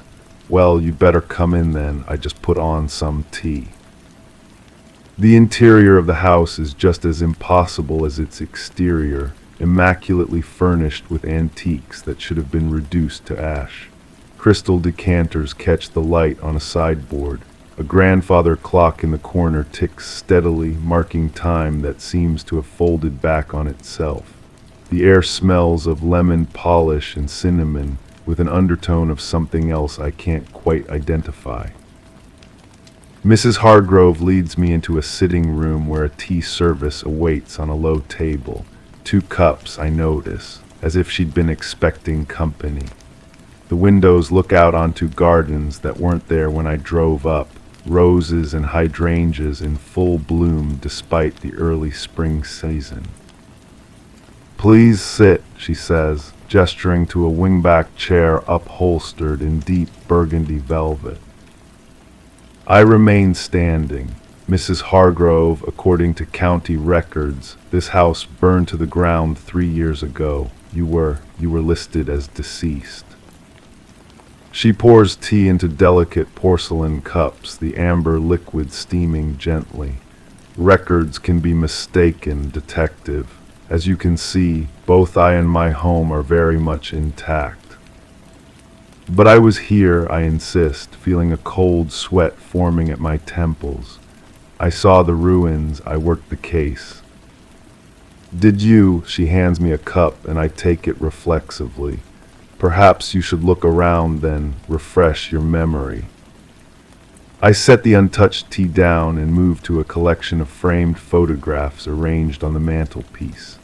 Family portraits, vacation snapshots, mementos of a life well lived, but as I look closer, my blood runs cold. In a silver frame, there's a photograph of what appears to be a crime scene. Yellow police tape cordons off an area, and in the background, partially obscured but unmistakable, is my own face. I move to the next photograph. A man who looks exactly like my partner, Detective Ramirez, stands next to a burning building. Another shows the county coroner, Dr. Patel, examining something out of frame. Each photograph contains someone I know, someone connected to the Hargrove case, all in scenes I have no memory of. "What is this?" I ask, my voice barely audible even to myself. Mrs. Hargrove sips her tea calmly. The house remembers, detective. It remembers everything. I turn to face her, my hand again instinctively moving toward my weapon.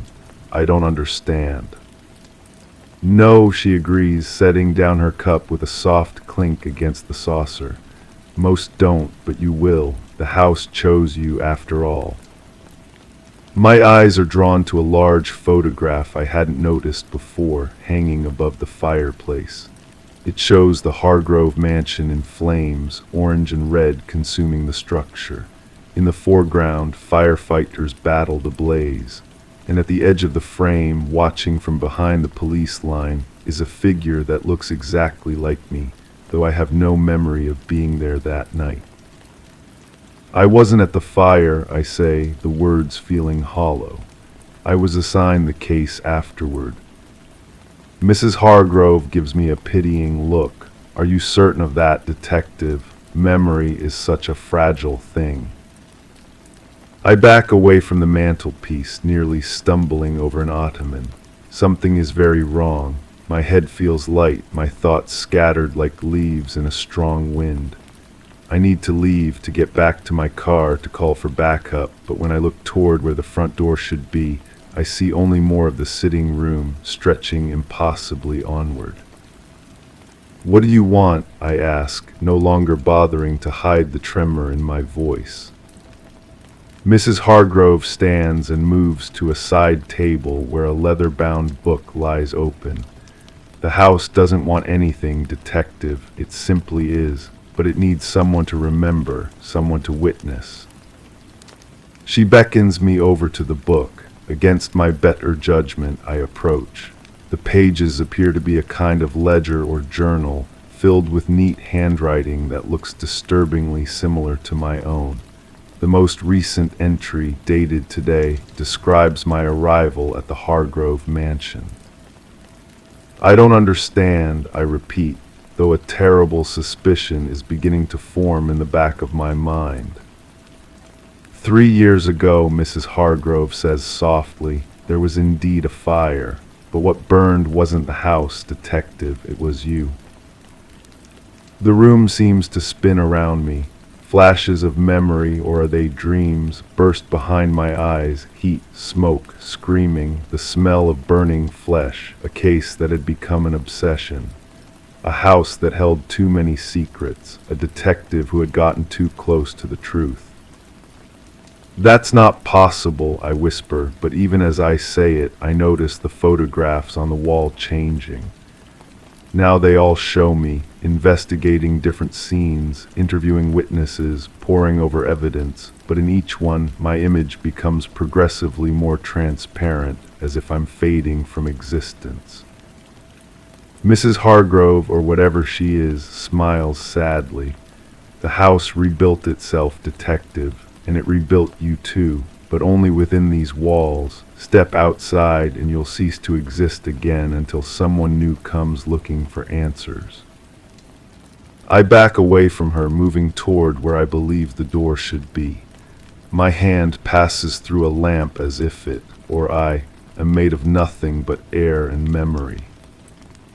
You're not real, I tell her, my voice steady now despite the impossible truth settling over me. Neither are you, detective, she replies gently, but the house remembers, the house always remembers. As if responding to her words, the walls around us shimmer slightly, the solid Victorian interior briefly revealing charred timbers and collapsed ceilings before reasserting its impossible perfection. For a moment, I see Mrs. Hargrove as she truly is, a blackened, burned figure, before she too returns to her immaculate appearance. I feel a sudden calm washing over me, the panic receding like an outgoing tide. I've been here before. I've had this conversation before, and I will have it again every time someone new comes to investigate the house that shouldn't exist. Will you stay this time? Mrs. Hargrove asks, just as she always does. Will you help me remember? Outside, gravel crunches under tires as another car arrives at the end of the long driveway. The sun is setting, casting long shadows across the overgrown lawn. In the distance, silhouetted against the dying light, a figure begins walking toward the house that rebuilt itself, and all those trapped within its memory. I turn to Mrs. Hargrove and give her the answer I always give, the only answer I can. I never left. Story 9, the leather-bound guest book felt heavier than usual in my hands that evening. I traced my fingers over the elegant script of names, dates, and room numbers, a meticulous record of every person who had passed through the Harrington Hotel's brass revolving doors. The lobby was quiet now, just the distant hum of the cleaning staff's vacuum and the gentle ticking of the antique grandfather clock that had stood in that corner since 1932.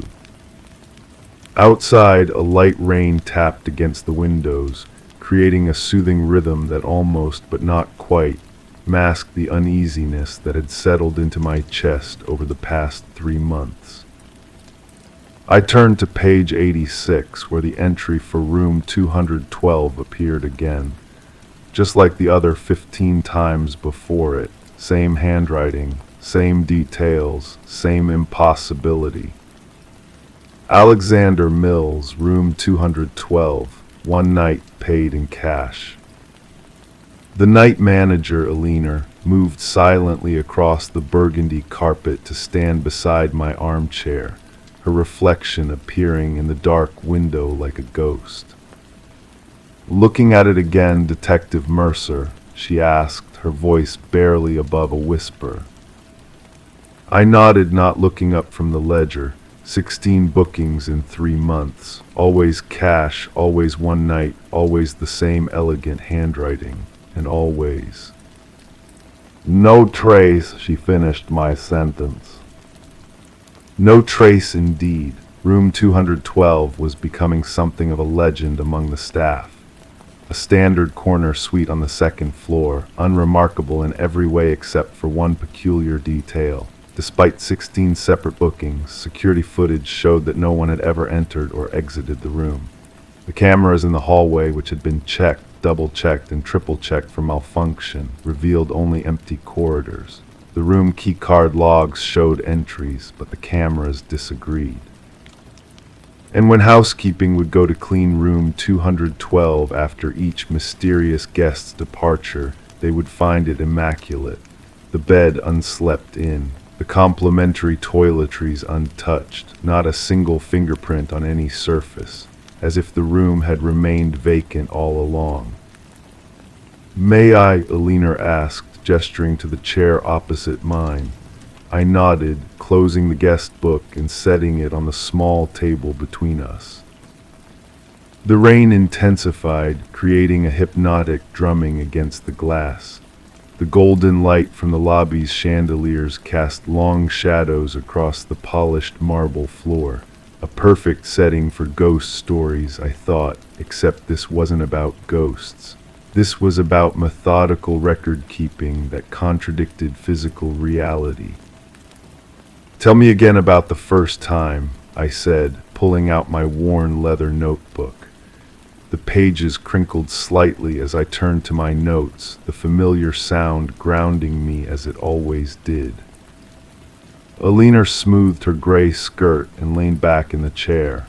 Her eyes drifted toward the ceiling, recalling the details. It was February 12th, a Tuesday. Alexander Mills checked in at 3:17 p.m. I remember the time because I had just finished my afternoon coffee. He paid in cash, unusual these days, but not unheard of. He had no luggage, which I noted as somewhat strange, but he explained he was in town for a day meeting. "And you'd recognize him if you saw him again?" I asked, knowing the answer but following procedure. "Absolutely tall, perhaps 6'2". Slender build, dark hair with distinguished gray at the temples, impeccable gray suit, no tie, wire-rimmed glasses, and his voice." She paused, a slight crease appearing between her eyebrows. His voice was memorable, deep but soft, like someone used to being listened to without having to raise his volume. I jotted nothing down. I'd heard this description 16 times now, once for each booking. Always the same man, described in identical terms by whichever staff member had been at the reception desk. Always Alexander Mills. Always the same elegant signature in the guest book. The key card system logged his entry to room 212 at 3:24 p.m., Alina continued, following our now familiar script. But the hallway camera shows nothing. No one entered that room. The next morning, housekeeping found the room untouched, bed still made with hospital corners, towels still folded, the seal on the water bottle unbroken. I reached into my jacket pocket and withdrew the most recent key card, sealed in an evidence bag. The system indicated it had been used yesterday evening at 6:42 p.m. to enter room 212. Once again, the security footage showed an empty hallway at that precise moment. "And no one has requested room 212 specifically.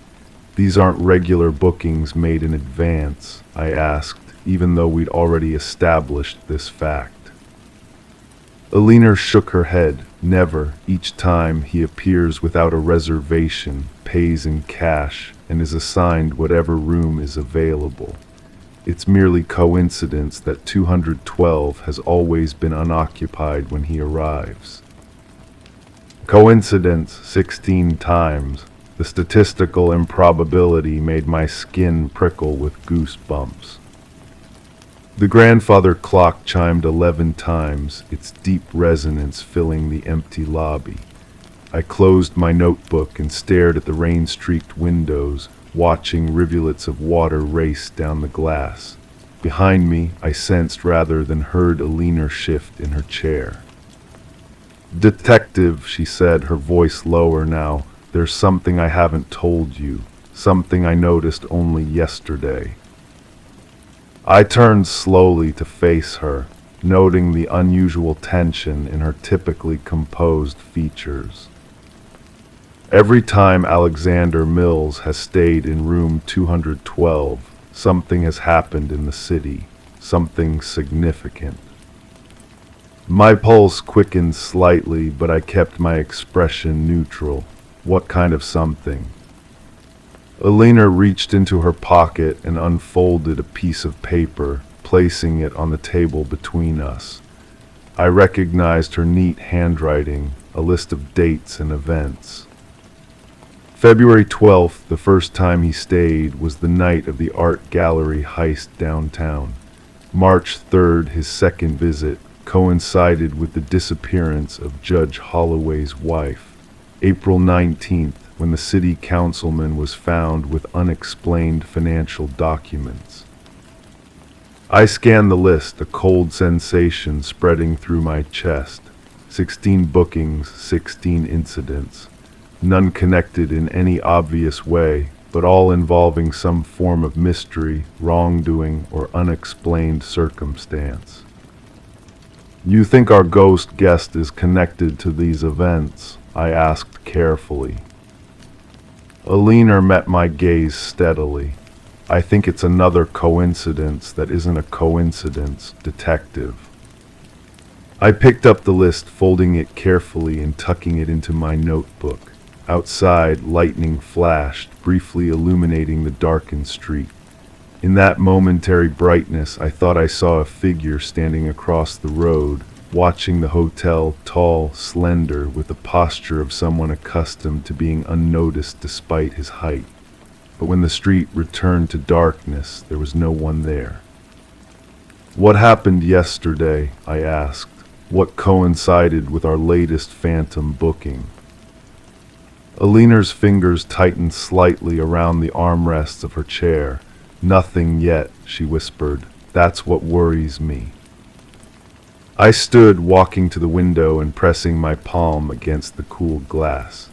The rain had transformed the street into a mirror, reflecting the hotel's warm lights in shimmering pools. In room 212, 2 floors above, the lights would be off. The bed would be made. The room would be waiting, pristine and empty, for a guest who somehow managed to be both present and absent. I want to see the room, I said suddenly, turning back to Alina. Now, tonight. She hesitated only briefly before standing and retrieving a master key card from behind the reception desk. The elevator hummed softly as we ascended to the second floor, neither of us speaking. The hallway was bathed in a warm amber glow from wall sconces spaced evenly between numbered doors. Room 212 was at the end of the corridor, just past the ice machine that whirred quietly in its alcove. Alina handed me the key card, stepping back slightly. I noticed she didn't want to be the one to open the door, though she'd never shown such reluctance before. The key card reader flashed green. The lock clicked. I pushed the door open and reached for the light switch. Room 212 looked exactly as it should, a standard hotel room with a queen bed, desk, armchair, and bathroom. Everything was in perfect order. The bed was made with precise corners, the desk bare except for the hotel's information folder, the bathroom counter devoid of any personal items. I moved slowly through the space, my shoes silent on the plush carpet. There was something undeniably unsettling about a room that should have been occupied but showed no signs of human presence. It felt like a stage set, waiting for actors who never arrived. Opening the closet revealed empty hangers. The minibar was fully stocked and sealed. I checked the bathroom, unused towels, unopened toiletries. The trash cans were empty, not even a stray hair on the bathroom floor. It's always like this, Alina said softly from the doorway where she remained.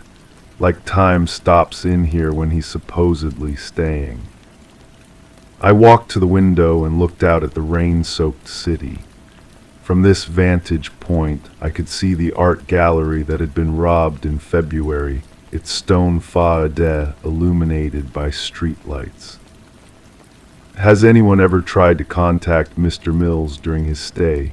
A phone call to the room, perhaps? I asked, still facing the window. Yes, Alina replied. After the third or fourth incident, our manager tried calling room 212 when our records showed Mills was checked in. No answer. He sent a staff member to knock, no response. When they used the emergency key to check if everything was all right, the room was empty and untouched, just like now. I turned from the window, surveying the room one final time. My detective's instincts told me I was missing something obvious, some simple explanation that would unravel this mystery. Yet another part of me, a deeper, more primal part, whispered that there might not be a rational answer to find.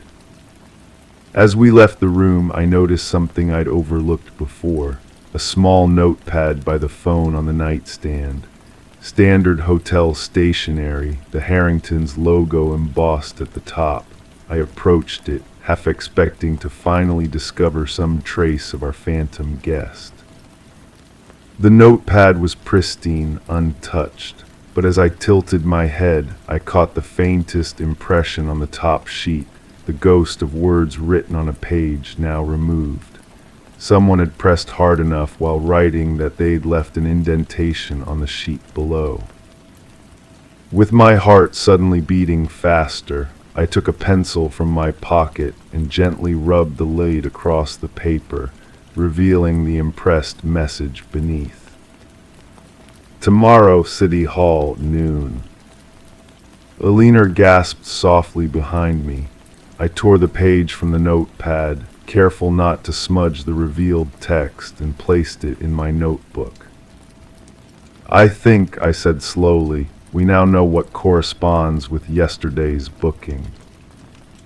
As we left room 212, I couldn't shake the feeling that we were being watched, not by cameras or people, but by something less tangible.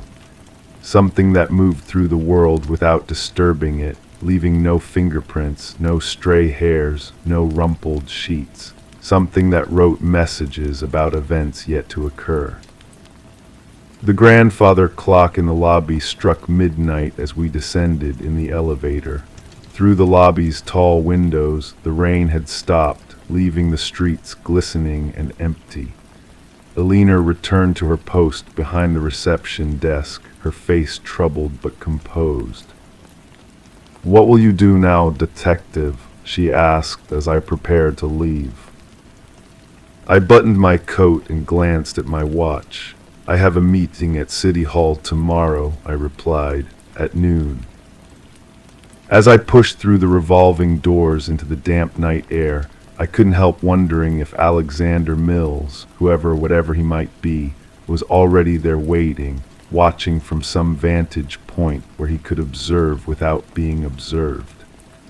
A guest who left no trace except in the hotel's meticulous records and the ripples of unexplained events across the city.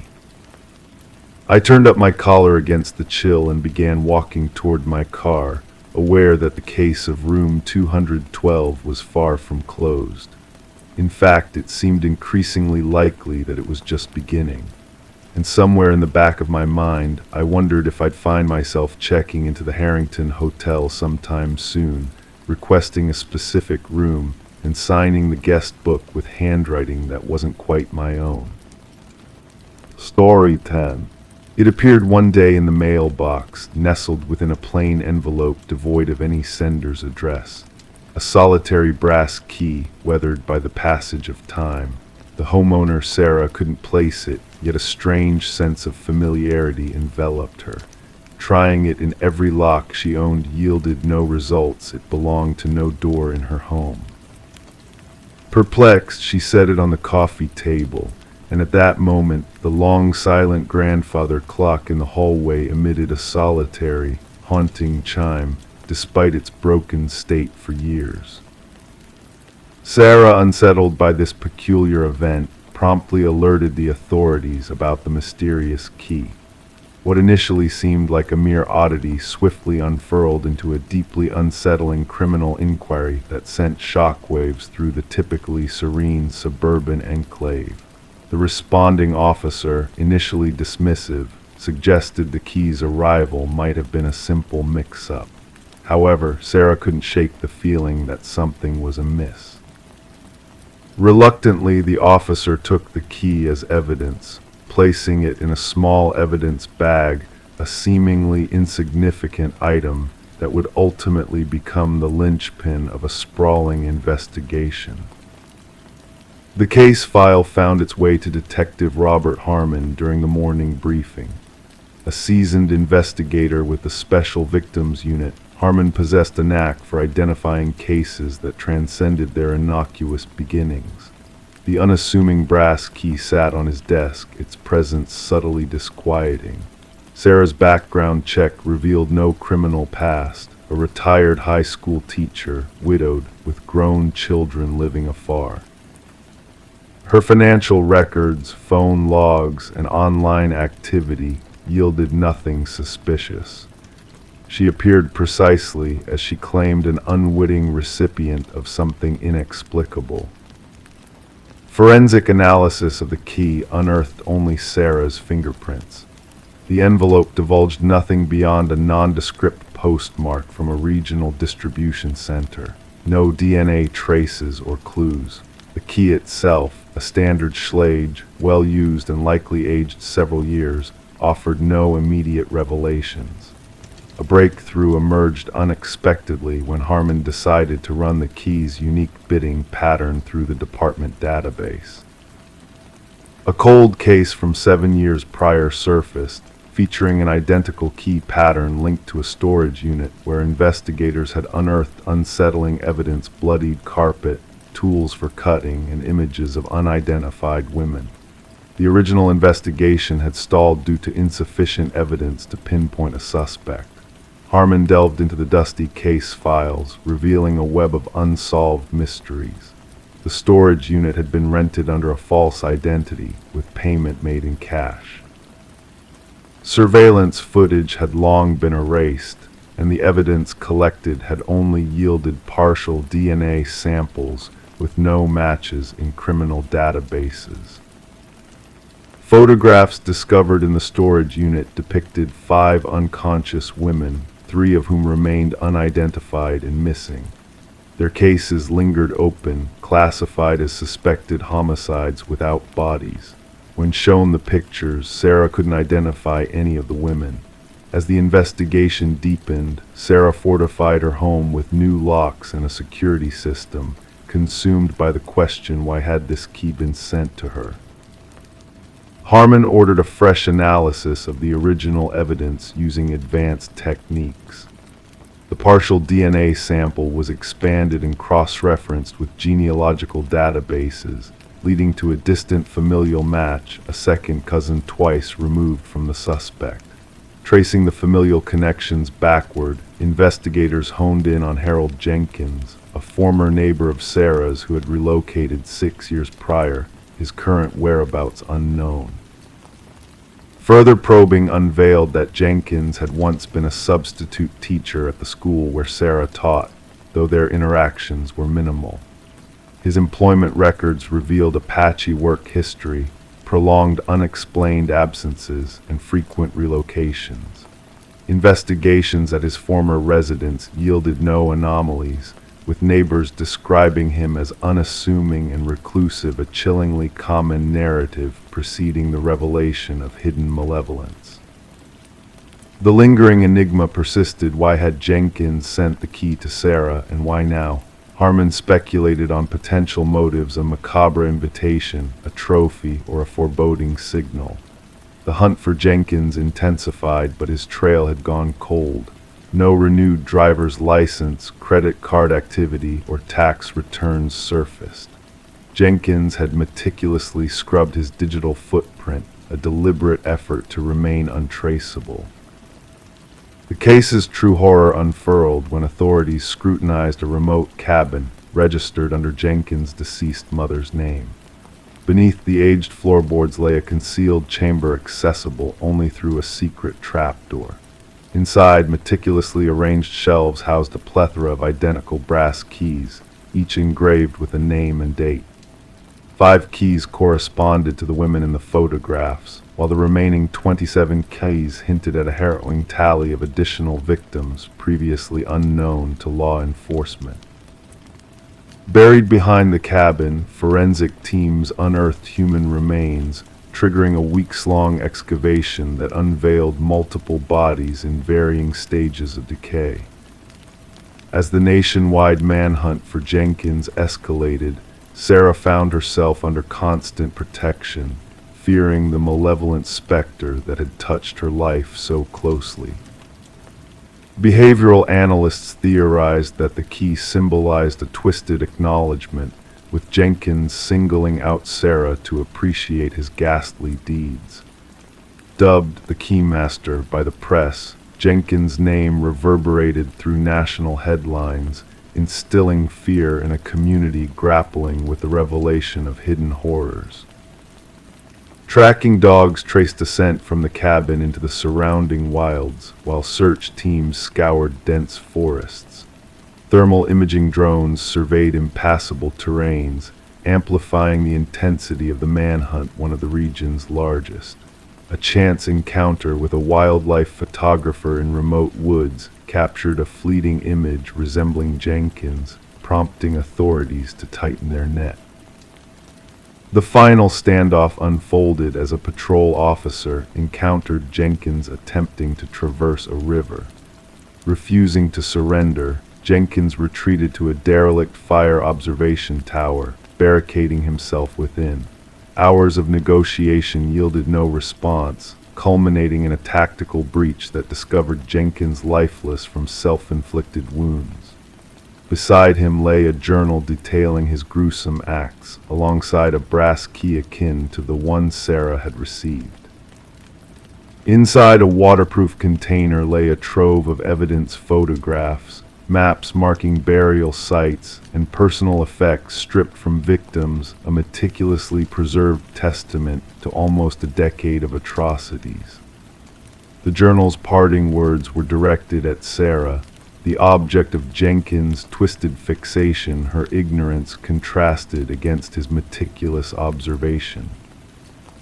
The ensuing investigation unmasked 32 victims, bringing answers to families long haunted by uncertainty, though the closure bore the unbearable weight of confirmed loss.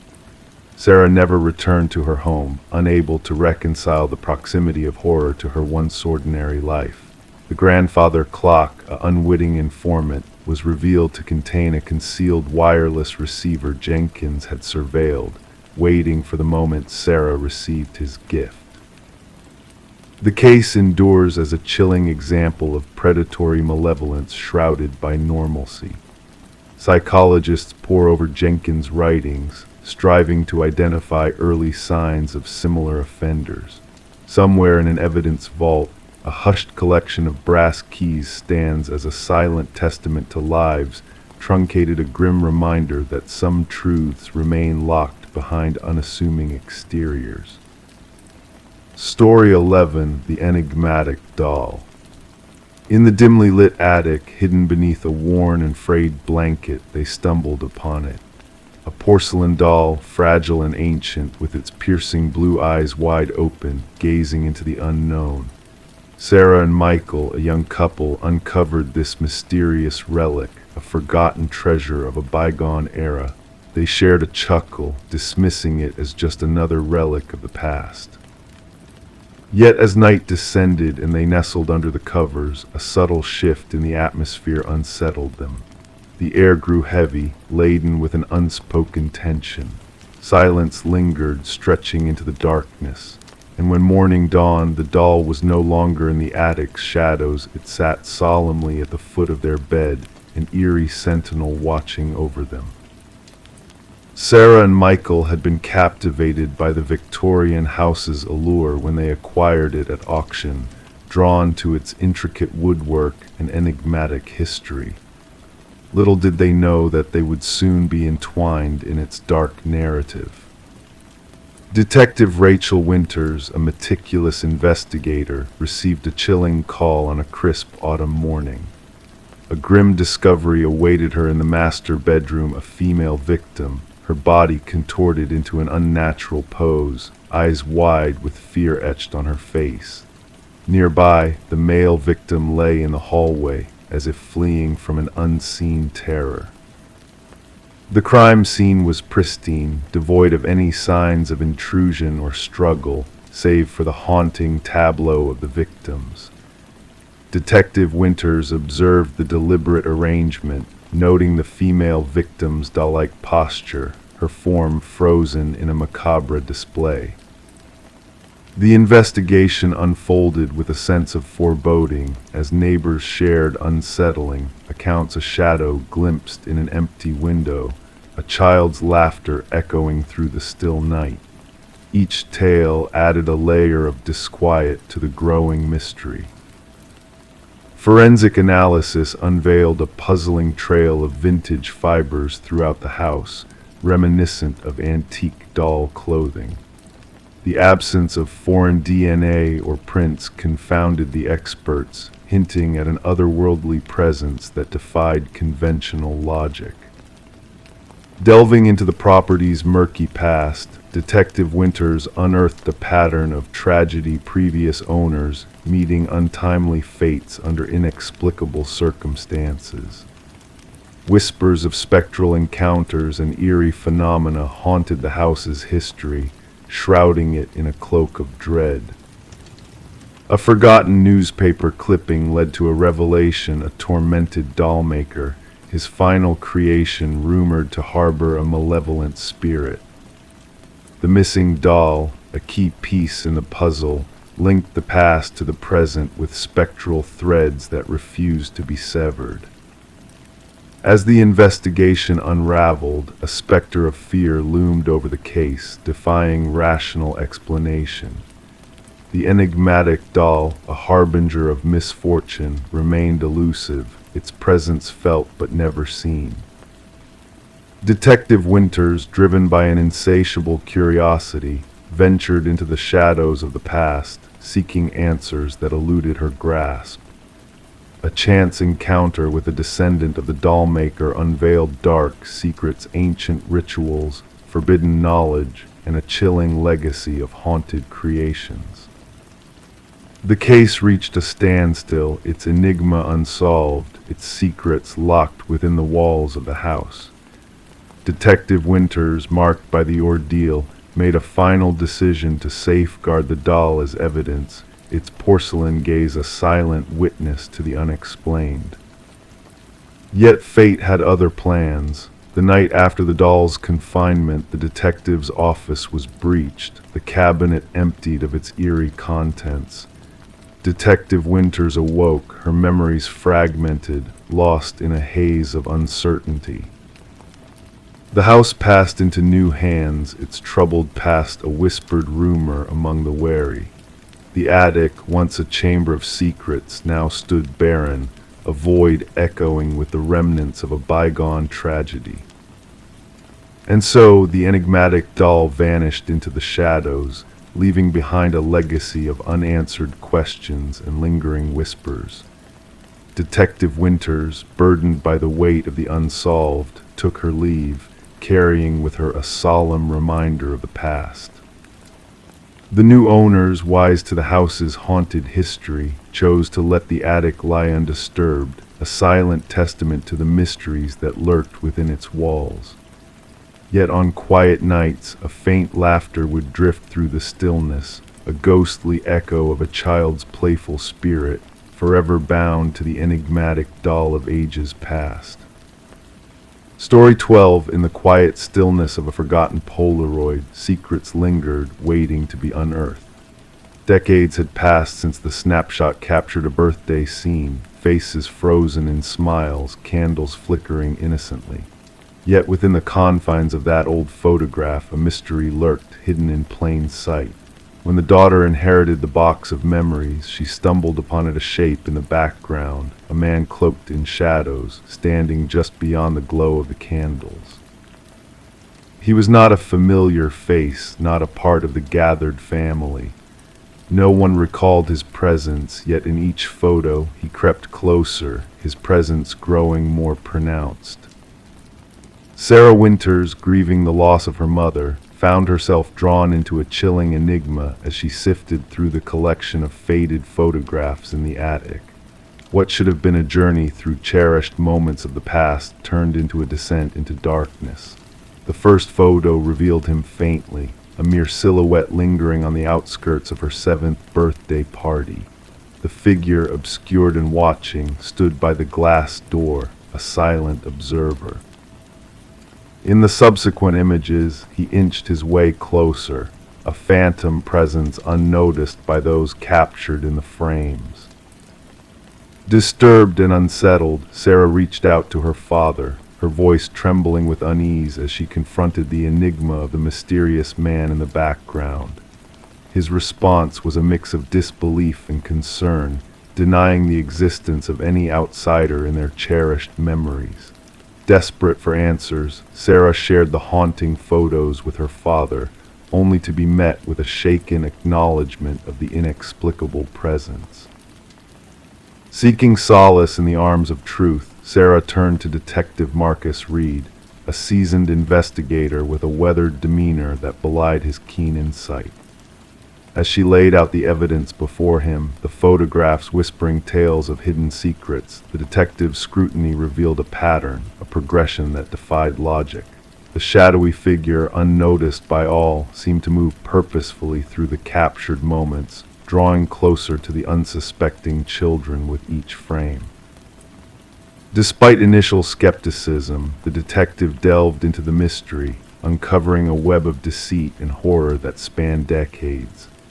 The figure in the photos, elusive and haunting, bore a resemblance to a man long gone, Robert Keller, a maintenance worker with a dark past linked to unsolved child abductions.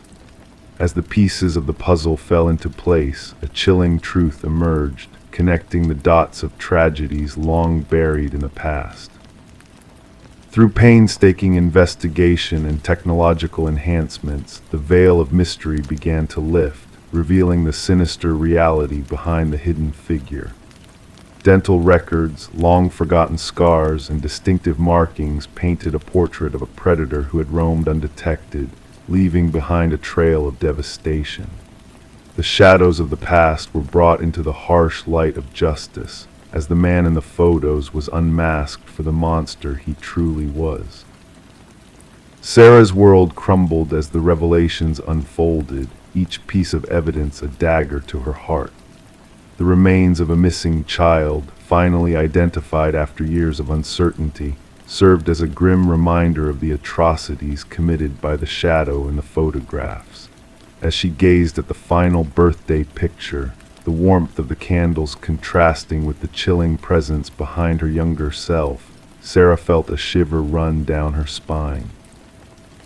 The box of memories now held a weight of sorrow and closure, a testament to the hidden dangers that lurk within the seemingly mundane.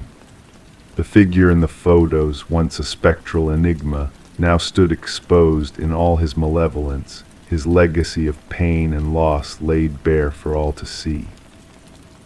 As Sarah closed the lid on the box, the echoes of the past whispered a haunting lullaby, a reminder that even in the darkest corners of memory, truth will eventually come to light, unraveling the mysteries that lie hidden in the shadows of time.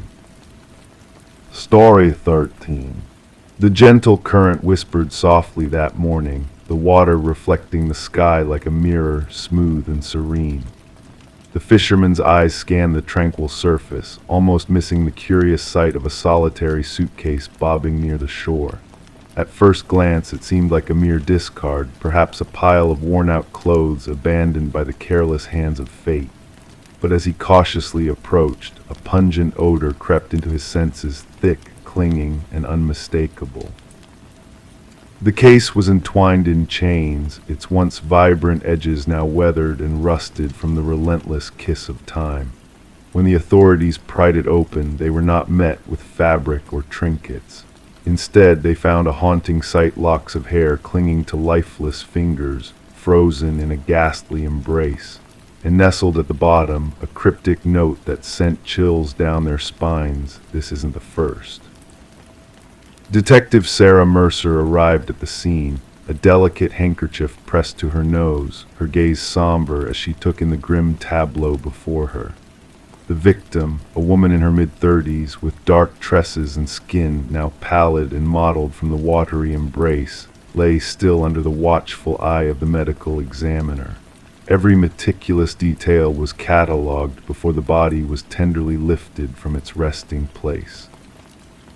Amidst the somber silence, what struck Mercer most was not the manner of disposal, but the eerie sense of care taken with the victim's appearance: manicured nails, recently styled locks, clad in garments of luxury. "She was not ended here," Mercer murmured softly, her eyes tracing the gentle lapping of the water against the shore. She was readied, presented. The victim was soon identified as Catherine Walsh, a successful real estate agent renowned for her expertise in selling opulent properties. Divorced, childless, she dwelled alone in an exclusive neighborhood, her solitude veiled by a facade of ambition, precision, and secrecy.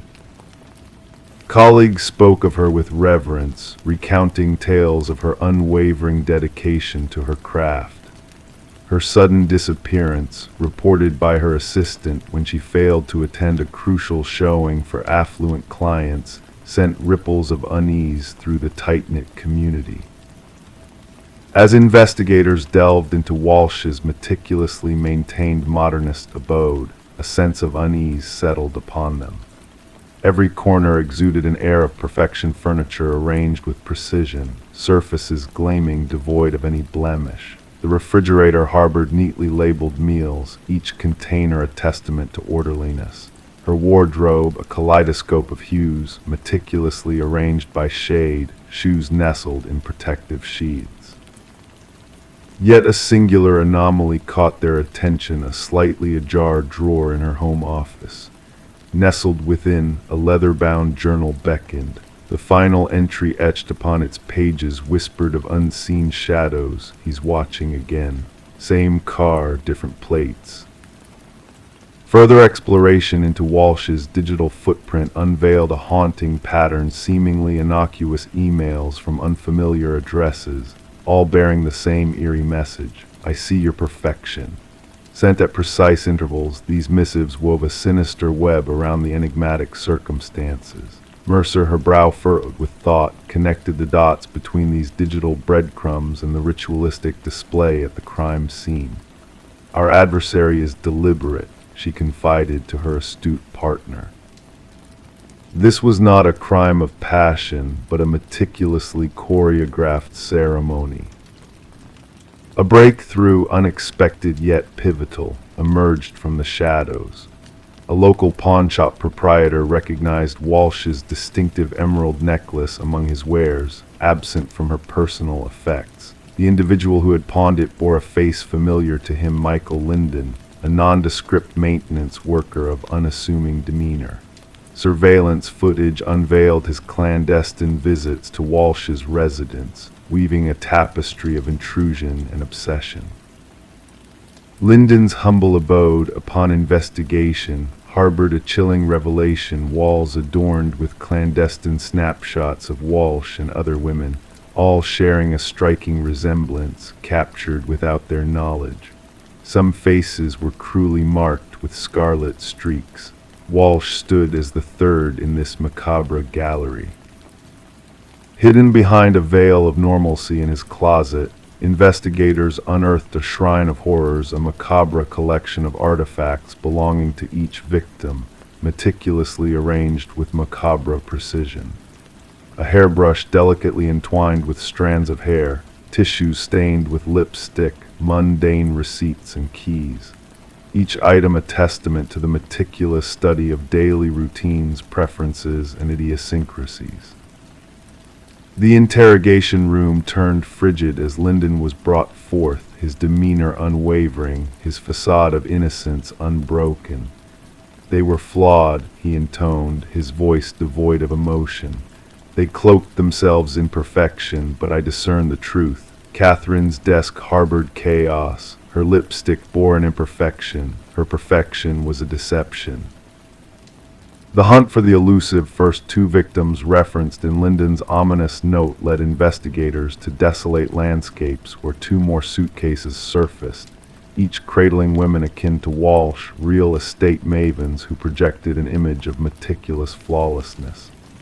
As Lyndon faced the scales of justice, his countenance remained impassive, his gaze fixed upon a distant horizon.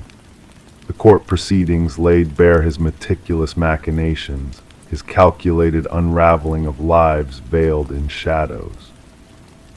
A life sentence without reprieve echoed through the courtroom as the families of the fallen watched in somber silence.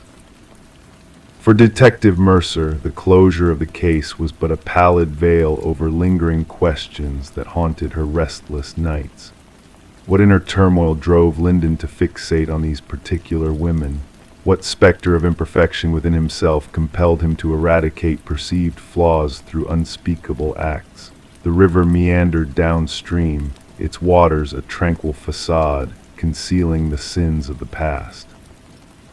Yet in the quietude of the precinct atop Mercer's desk lay the remnants of Lyndon's chilling journals, a stark reminder that within the veneer of normalcy, darkness may lurk, waiting to unfurl its tendrils.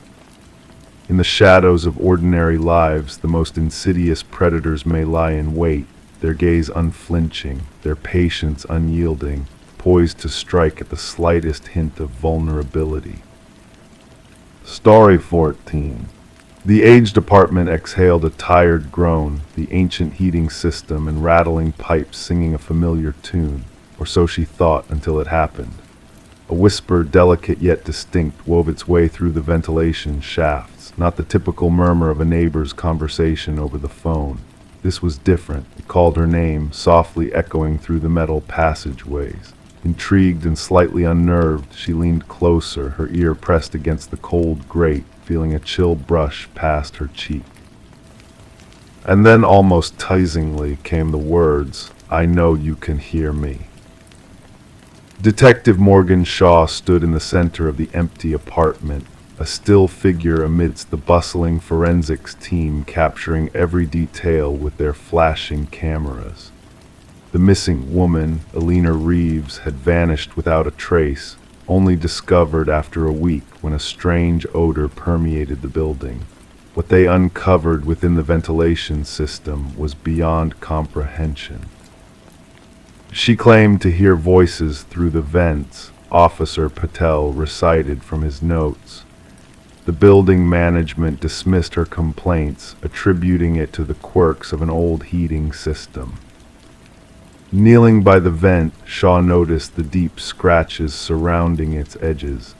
These marks weren't made by tools, she muttered to herself. The frantic gouges spoke of desperation, of someone desperately trying to escape from within. Alina was a beloved kindergarten teacher, known for her warm smile and thriving houseplants. Her absence was felt by all, from her concerned students to her worried sister who had reported her disappearance. During the investigation, Alina's sister revealed how she had become increasingly paranoid, convinced that unseen eyes were watching her, voices speaking to her through the vents, a detail that now took on a sinister significance. The apartment, once a place of warmth and comfort, now held a chilling aura. Shaw observed the meticulous arrangement of the room, the untouched bed, the neglected coffee mug in the sink, the chair positioned beneath the vent as if waiting for a listener. As the investigation progressed, unsettling pieces of the puzzle emerged. Fibers from Alina's clothing were found in the vent, a foreign fingerprint marked the inside of the cover, and eerie audio recordings from Alina's phone unveiled a haunting dialogue between her and an unseen presence. Delving into the building's history revealed a disturbing pattern.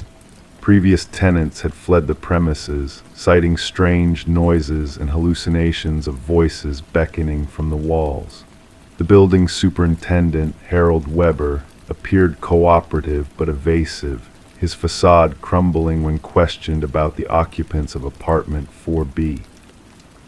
A breakthrough came when a concealed passage was discovered in Aliner's bathroom, leading to a hidden maintenance crawl space within the walls. Inside, a cache of personal items hinted at a voyeuristic presence lurking within the building, observing, listening, and whispering. Further evidence incriminated Weber, exposing his meticulously kept records and voyeuristic collection of mementos from past residents. His arrest shed light on a dark truth, a predator who had preyed on unsuspecting individuals, coaxing them into the shadows with promises of companionship within the walls. Weber's calm demeanor during interrogation belied a chilling conviction that he was merely a vessel for the building's voice, a conduit for the whispers that lured his victims to their doom. Aliner's fate was revealed to be a tragic descent into the depths of the ventilation system, guided by sedatives and false promises. The trial unveiled Weber's meticulously planned web of deceit, leading to a swift verdict of guilt on all charges. As he was escorted away, a sinister smile played on his lips, his parting words echoing in Shaw's mind, a chilling reminder that the whispers never truly fade. The once haunted apartment building now stands empty, its walls holding secrets that refuse to be silenced. Despite efforts to erase the past with renovations and fresh paint, the whispers persist. Residents speak of eerie sounds echoing through the vents, of unseen voices that linger in the shadows. The building continues its symphony of groans and rattles, a haunting melody that echoes through the empty halls, a reminder of the darkness that once dwelled within. Story 15: The Unseen Watcher.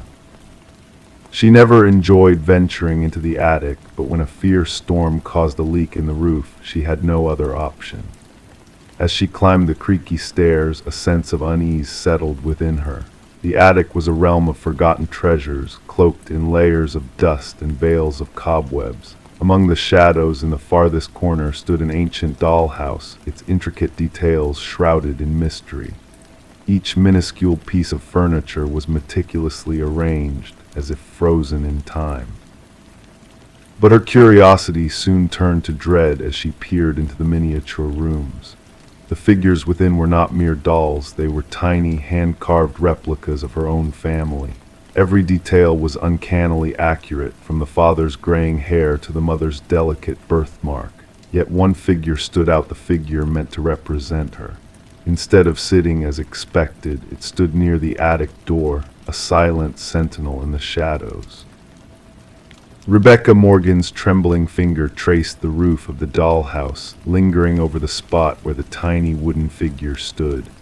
A chill crept through her, unrelated to the draft whispering through the rafters. This dollhouse didn't belong here. This wasn't her childhood home. It was a temporary abode her family had recently moved into. The unsettling discovery prompted Rebecca to make a frantic call to the authorities.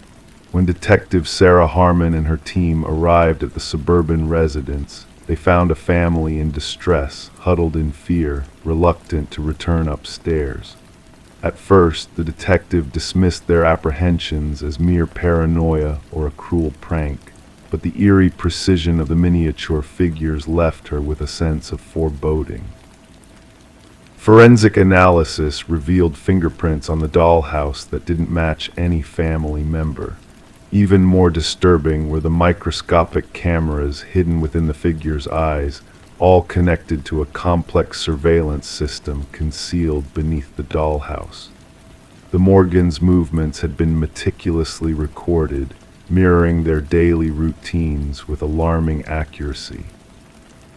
It wasn't just stalking, Detective Harmon later reflected. It was an obsession beyond comprehension. The investigation took a dark turn when a hidden entrance to the basement was uncovered, revealing a secret living space where someone had been residing undetected for weeks. Food wrappers, water bottles, and a sleeping bag hinted at the intruder's prolonged presence. The absence of forced entry confounded investigators, as the property had been vacant for a year before the Morgans' arrival. The trail led to Martin Wells, the son of the deceased former owners, who had orchestrated a twisted scheme to maintain control over the house.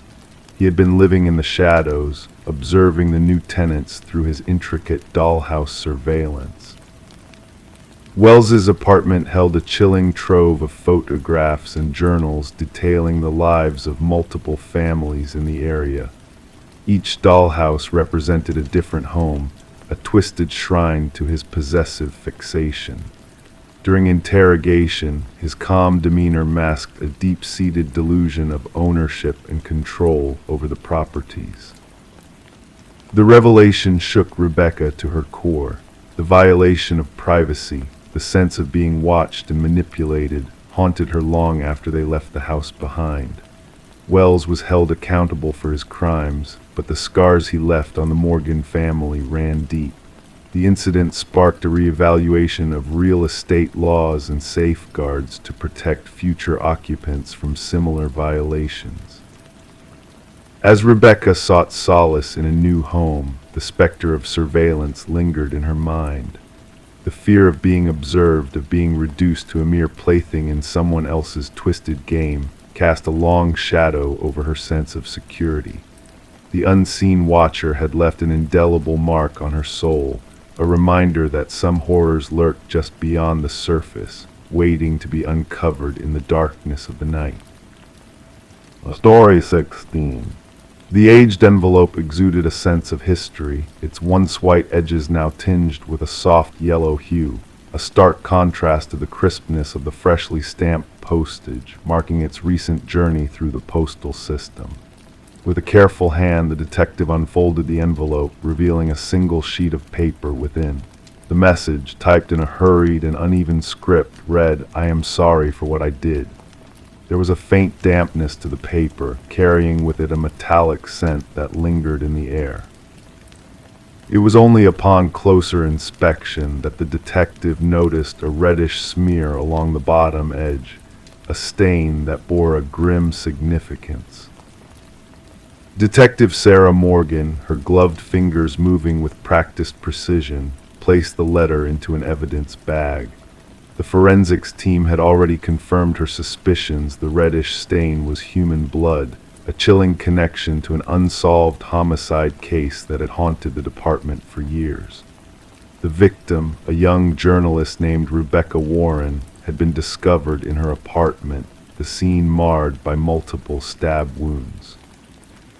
Her laptop was missing, her notes scattered, hinting at a potential link to a story she had been pursuing. Despite exhaustive efforts, the case had grown cold, leaving investigators at a standstill. Now this mysterious letter had found its way to the homicide division, its arrival shrouded in ambiguity. The paper and envelope yielded few fingerprints, only faint smudges hinting at the sender's cautious approach. The postmark provided a glimmer of hope, a tangible light in a case fraught with uncertainty. Gathering her team in the dimly lit briefing room, Detective Morgan faced a wall adorned with crime scene photos and suspect profiles that had led nowhere. Pinning the letter at the center of the board, she declared, "This changes everything. Our killer shows remorse." Detective James Chen, Morgan's steadfast partner in the investigation, scrutinized the letter thoughtfully.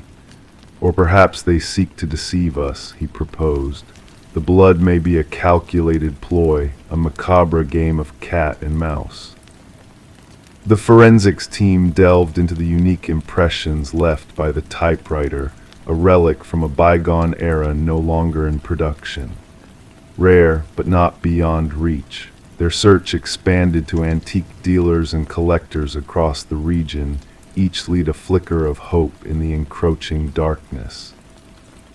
As the investigation gained momentum, the detectives delved deeper into Rebecca's life, uncovering a trail of tenacity and dedication to uncovering truths.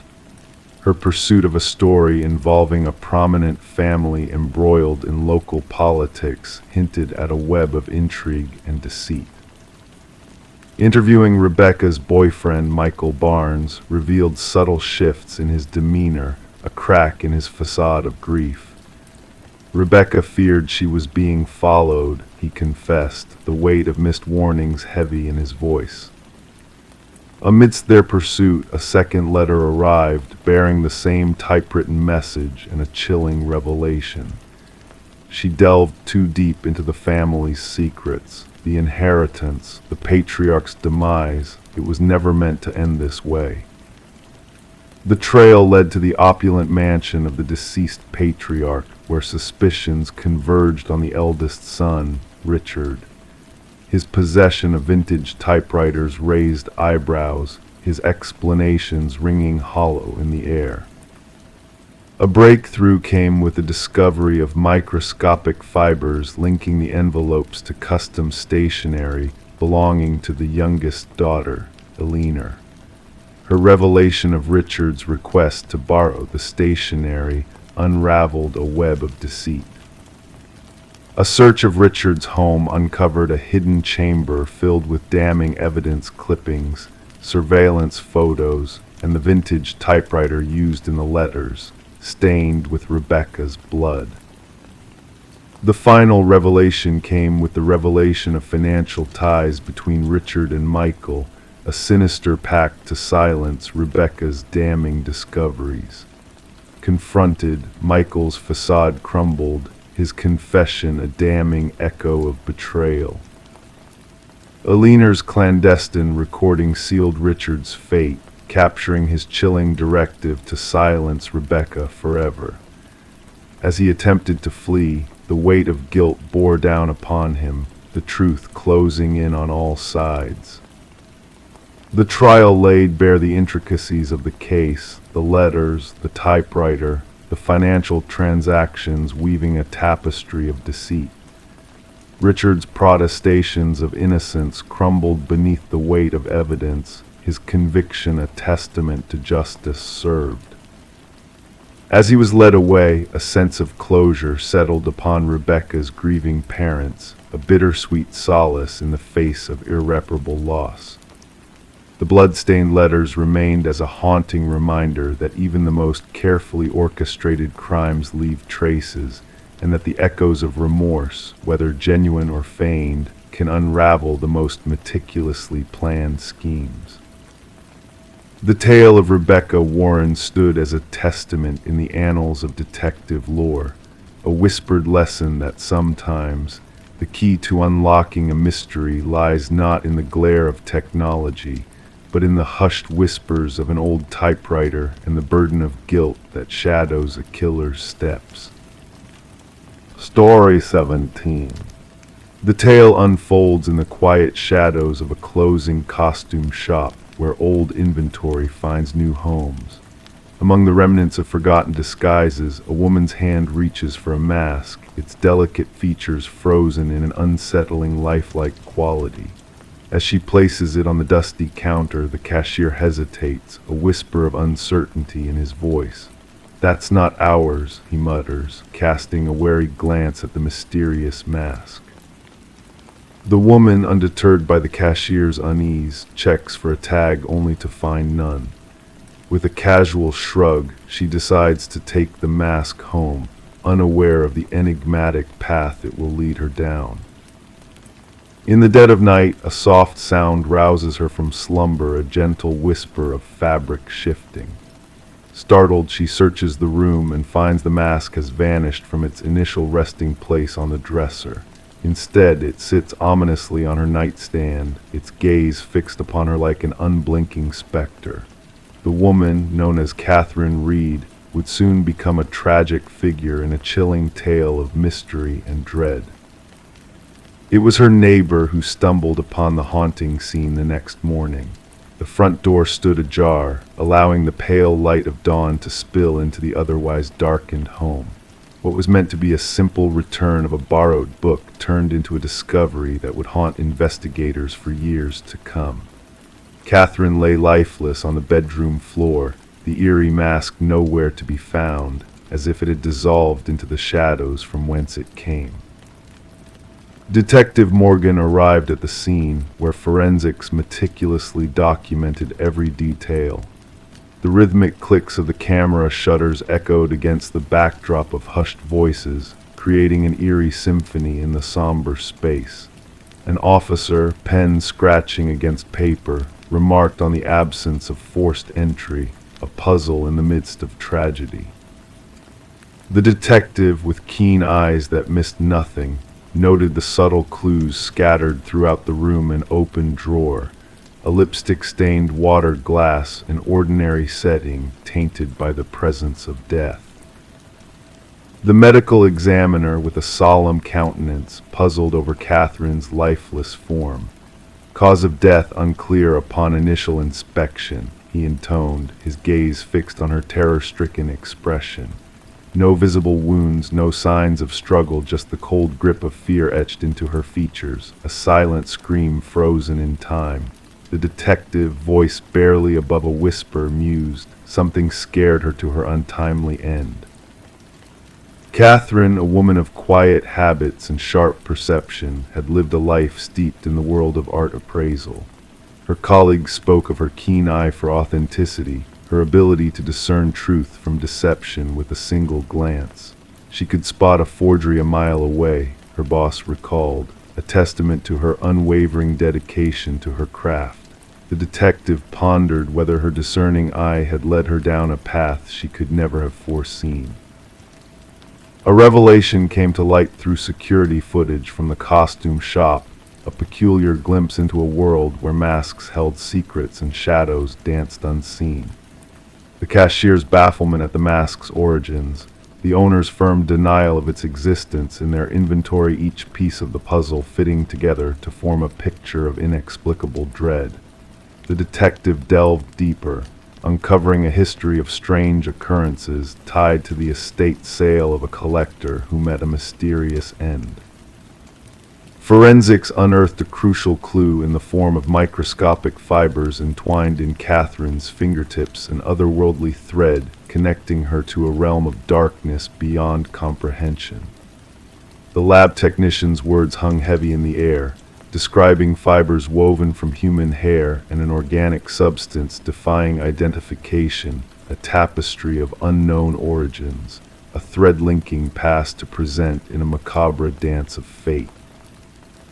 The trail of death led the investigator to a chilling revelation, a series of unsolved cases spanning decades, each victim linked by a common thread, the acquisition of an eerie mask, the harbinger of their demise. The retired detective, a relic of a bygone era of investigations, shared a grim truth hidden within the folds of time. Ancient symbols inscribed within the masks, a scholar's warning of a ritual shrouded in darkness, and despair, a cycle of soul transference that defied reason and logic. A journal concealed in the depths of Catherine's home unveiled the horror that had befallen her, a descent into madness fueled by the malevolent presence of the mask. Her frantic scribbles spoke of unseen forces at play, of a malevolent entity that hungered for souls, moving from one vessel to the next in a relentless pursuit of fear and death. The detective, confronted with the stark reality of the supernatural, pieced together the fragments of a puzzle too horrifying to contemplate. The medical examiner's final pronouncement brought a chilling clarity to the case. Catherine's demise was not at the hands of mortal deeds, but the insidious touch of fear itself, a terror so profound it silenced her heart in a single beat. What specter could evoke such primal dread, such unutterable horror that life itself ceased to beat within her chest?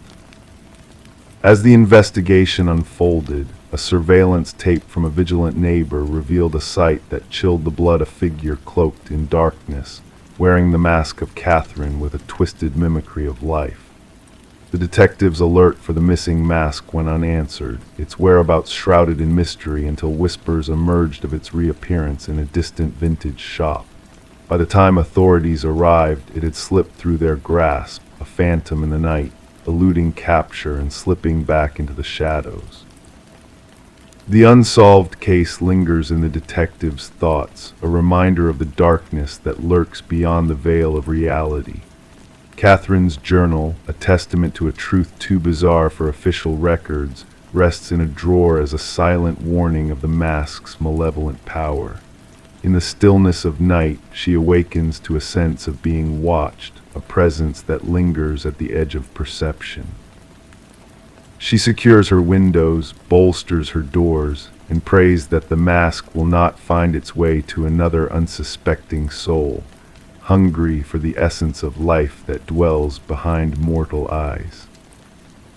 The mask waits in the shadows, a silent sentinel of a timeless curse that spans centuries, a vessel seeking to be filled, moving inexorably from victim to victim in a macabre waltz of death and rebirth. It watches, it waits, its empty eyes fixed on the living, craving the essence that sustains their fragile existence.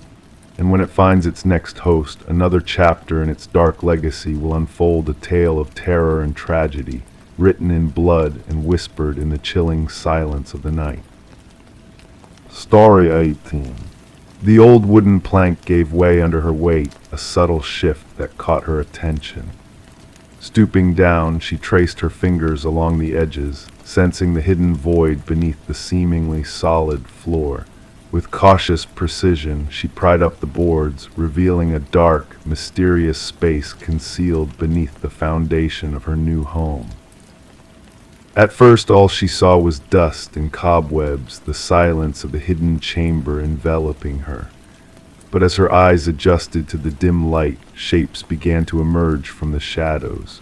A mattress, a chair, and in the corner, a worn notebook filled with pages bearing a single name, her own, written over and over again.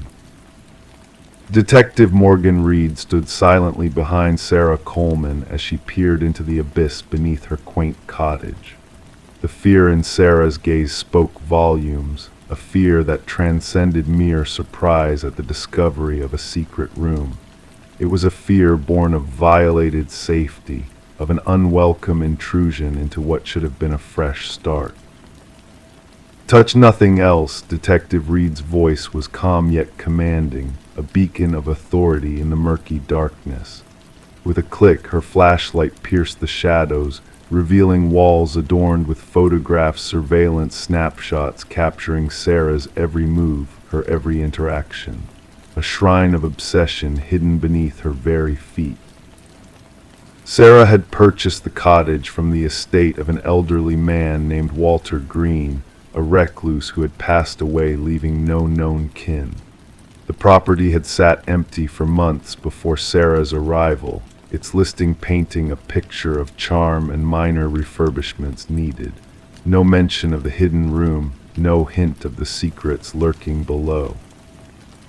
I never met him, the previous owner. Sarah's voice was a mere whisper.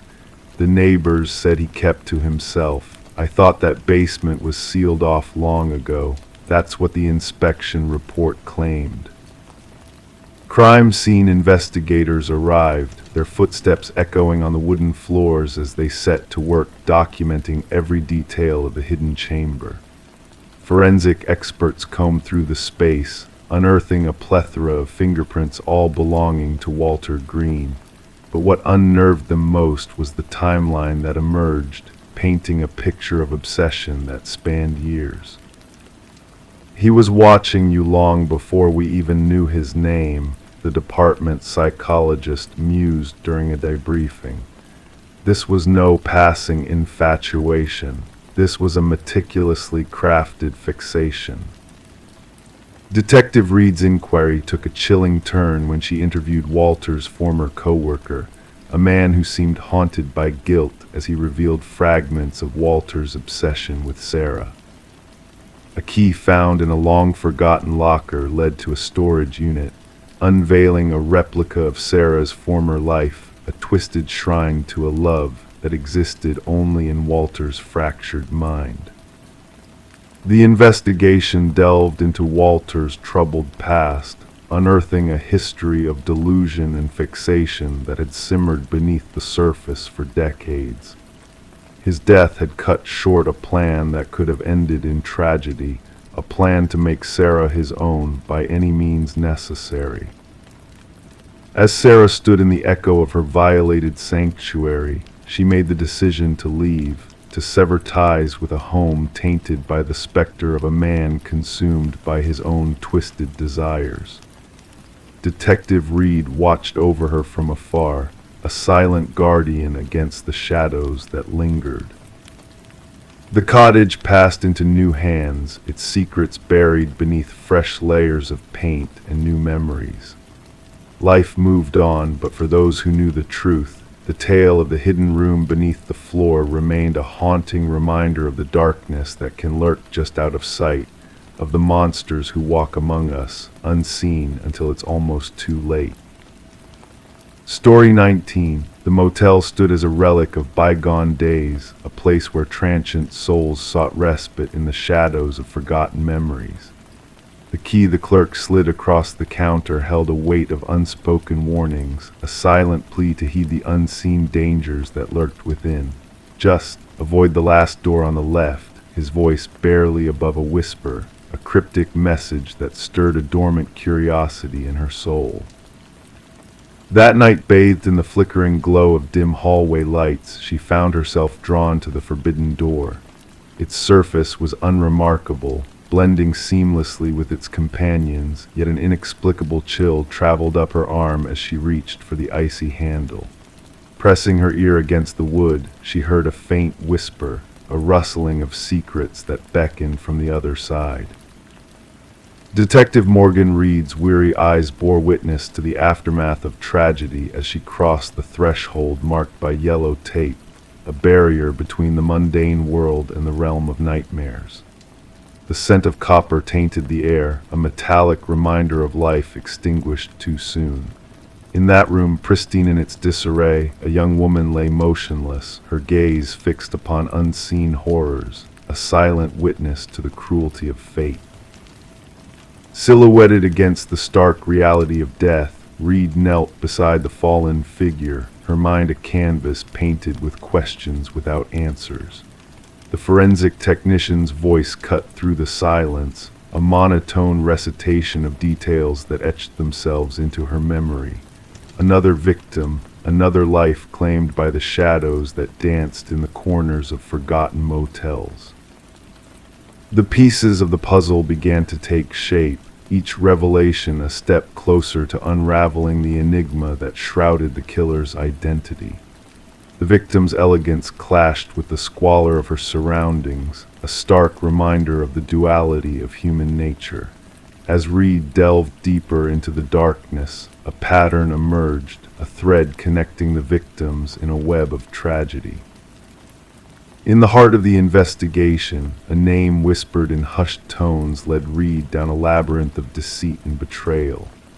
Charles Emerson, a man of stature and shadows, cast a long shadow over the truth, his faade crumbling under the weight of guilt and deception. Behind the polished exterior lurked a predator, a man who preyed on vulnerability and trust, leaving behind a trail of broken lives in his wake.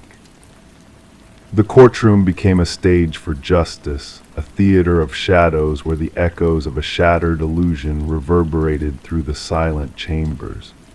Emerson's stoic mask cracked under the weight of his crimes, revealing the darkness that dwelled within. The gavel fell, sealing his fate in the annals of infamy, a life sentence for sins too grave to be forgiven. As Reed watched the wraith-like figure of Emerson disappear into the depths of confinement, a chill crept down her spine, a lingering reminder of the evil that walked among us. The media dubbed it the door on the left case, a cautionary tale of darkness that lurked behind unsuspecting facades. Yet for Reed, the echoes of that fateful night lingered, a whisper in the corridors of her mind. In the quiet solitude of the evidence locker, 3 keys remained, silent witnesses to the horrors that unfolded behind closed doors. Each key a portal to a past best left undisturbed, a reminder that some doors once opened can never be closed again. And as Reed walked the lonely halls of forgotten motels, she carried with her the weight of untold stories, the secrets that breathed behind each door, a haunting lullaby to soothe her restless soul into slumber. Story 20. In the stillness of the night, a gentle flicker danced across the baby monitor's screen, catching the mother's attention. At first, she brushed it off as mere interference, a glitch in the system. But then a crackling of static filled the room, and a soft, eerie voice whispered, "SHHH, go back to sleep." A chill crawled down her spine, her heart quickening its pace. Hastily, she hurried to her son's room, the fear gripping her tight, only to find the crib empty, bathed in the soft glow of the nightlight. The window remained shut, the door securely locked. The only anomaly was a plush rabbit lying on the floor, its dark eyes fixed upon her, seemingly knowing something she did not. Rebecca's screams pierced the night, tearing through the silence until her voice grew hoarse. The neighbors, startled by her cries, reached out to emergency services. As the authorities arrived, they found her cradling the stuffed rabbit, rocking back and forth on the nursery floor, her world shattered by the inexplicable disappearance of her 4-month-old son, Samuel. The investigation that followed seemed to lead nowhere. There were no signs of forced entry, the security system stood undisturbed, and the baby monitor footage offered nothing conclusive except that haunting voice and the crackle of static that seemed to linger in the air like a ghostly presence. Suspicions soon turned to Rebecca. Her husband Daniel had been away on business, their strained marriage under the microscope since Samuel's arrival. Medical records hinted at Rebecca's struggles with postpartum depression, casting a shadow of doubt upon her as a grieving mother who remained eerily composed in the face of tragedy. However, a breakthrough emerged in the form of microscopic fibers found on the nursery windowsill fibers that hinted at a skilled intruder gaining access from outside. The focus shifted as security footage from the neighborhood unveiled a shadowy figure moving stealthily under the cover of darkness, leaving behind a trace of a specialized boot print in the garden soil. Daniel returned home, bewildered and distraught, only to raise suspicions with his peculiar calloused hands and newfound hobby of rock climbing, a hobby he conveniently failed to mention. Financial records and phone logs painted a grim picture, revealing a hidden life and a web of deceit that implicated him in a sinister plot. As the pieces fell into place, the truth unraveled like a twisted tale. The baby monitor, once a source of comfort, turned into a tool of deception, a hacked device used to manipulate reality. The digital breadcrumbs led investigators to a chilling discovery in a dark basement where Samuel was found, tended to by a woman named Elaine, Daniel's first wife, consumed by grief and obsession.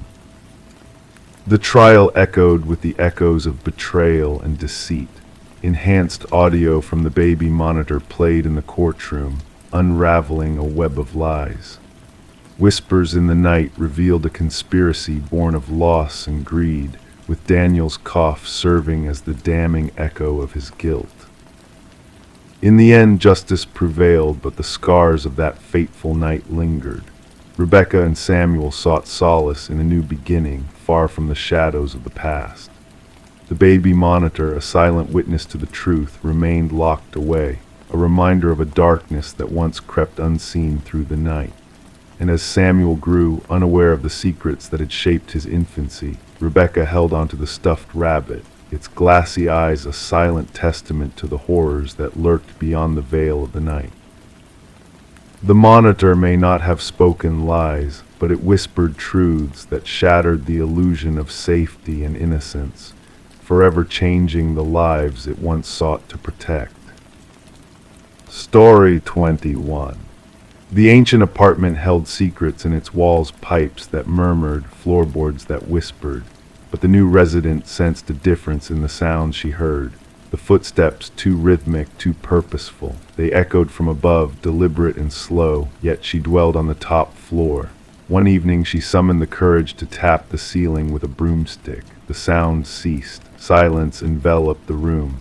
Then a solitary knock resounded from within the ceiling. Sarah Coleman kept the knocking incident to herself. She convinced herself it was the settling of the building, or perhaps a small creature that had found refuge in the attic space.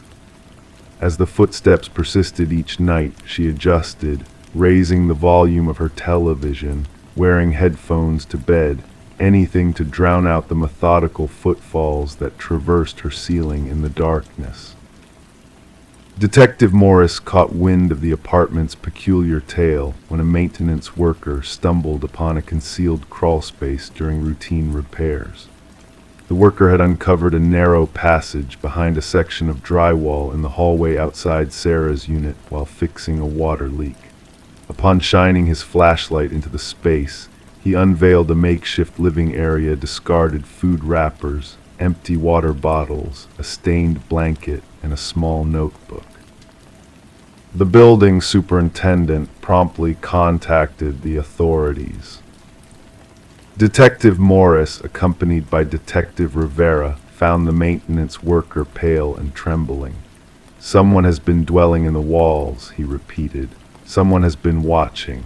The notebook contained meticulous observations of Sarah Coleman, her daily routine, her visitors, her meals, her TV choices, her shower times, her sleep patterns.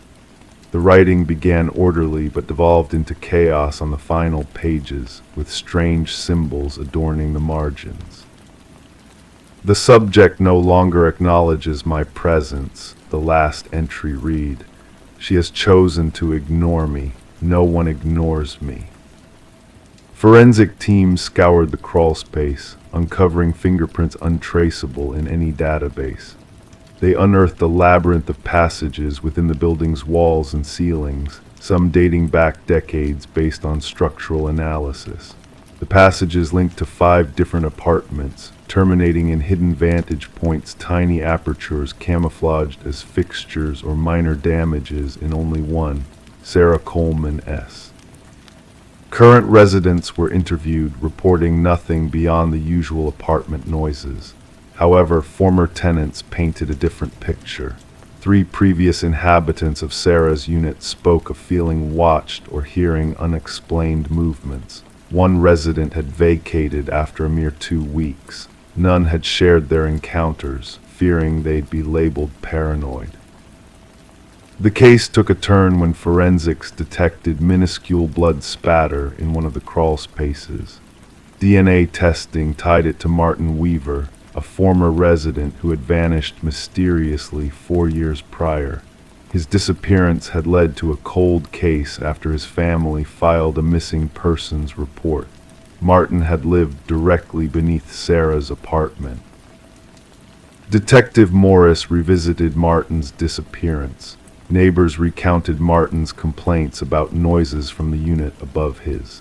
He had confronted the occupant, a solitary man named Edward who kept to himself. Shortly after the confrontation, Martin vanished, and Edward departed the following month, leaving no forwarding details. Investigators delved into Edward's rental history, uncovering a pattern.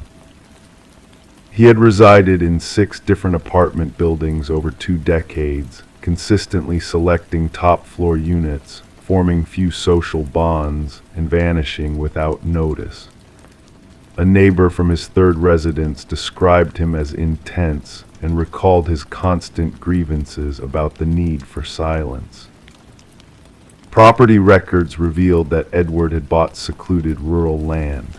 Upon arrival, investigators discovered a cabin adorned with photos and notes. Pictures of residents from various buildings, including Sarah Coleman and Martin Weaver, blueprints of ventilation systems and structural vulnerabilities, detailed logs detailing observations of the subjects and preservation of the habitat. At the cabin's core stood a corkboard displaying newspaper clippings, missing persons reports. 6 in total, all former residents from buildings where Edward had resided. Deep gouges marred the floor beneath the board, suggesting something heavy had been dragged repeatedly. Outside the cabin, cadaver dogs led the team to a freshly disturbed patch of soil. Excavation revealed human remains, and another grave, and another. As forensic anthropologists worked to identify the victims, Detective Morris returned to Sarah's apartment complex. Although the crawl spaces had been sealed, residents still reported sporadic noises. While installing new security systems, maintenance workers stumbled upon a peculiar find: a small notebook wedged in a corner where the ceiling met the wall in the hallway. The first page bore a single sentence: "They discovered my old haven, but not my new one." The writing mirrored that of the previous notebook. The last page featured a rough sketch of Sarah's apartment layout with a new passage marked in red, along with a date for that night.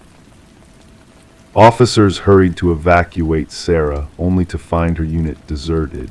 Her phone rested on the kitchen counter. Her television hummed softly. Her shower ran. In the bathroom, a message materialized on the steamed mirror, etched by a finger: "Look up." The ceiling panel above the shower had been removed. The manhunt for Edward, now identified as Edward Mercer, a former construction worker with expertise in renovations, persists. His understanding of building structures enabled him to construct a covert network of observation points and passageways. Thermal imaging scans of Sarah's building unveiled no signs of present habitation within the walls. Sarah Coleman remains unaccounted for, her case linked to similar vanishing acts across multiple states. Authorities cautioned apartment managers about unauthorized alterations in concealed spaces. The haunting image that lingers with Detective Morris isn't the graves, the journals, or the photos of unsuspecting residents. It's the notion of Sarah, night after night, hearing those footsteps above her in a unit with no upstairs neighbor. The footsteps that ceased when she rapped the ceiling, and then responded with a knock. At times, in the solitude of his home, Detective Morris gazes up at his ceiling, listening, waiting, pondering who else might be listening as well. Story 22. In the quiet stillness of an abandoned house, a phone sat on the dusty kitchen counter, its screen glowing faintly. It had made a call: 11 seconds of static, breathing, and 5 haunting words that pierced the silence. Detective Morgan Reed listened to the playback repeatedly, each time feeling a chill run down her spine. The voice on the other end belonged to Catherine Sullivan, a woman who had perished years ago in a tragic car accident. The mysterious call, originating from a house long deserted by the Sullivan family, sent shivers through the detective's core. How could a dead woman's phone be making calls from a place where no one had set foot for years? The evidence offered no clear answers, only more questions veiled in an eerie uncertainty.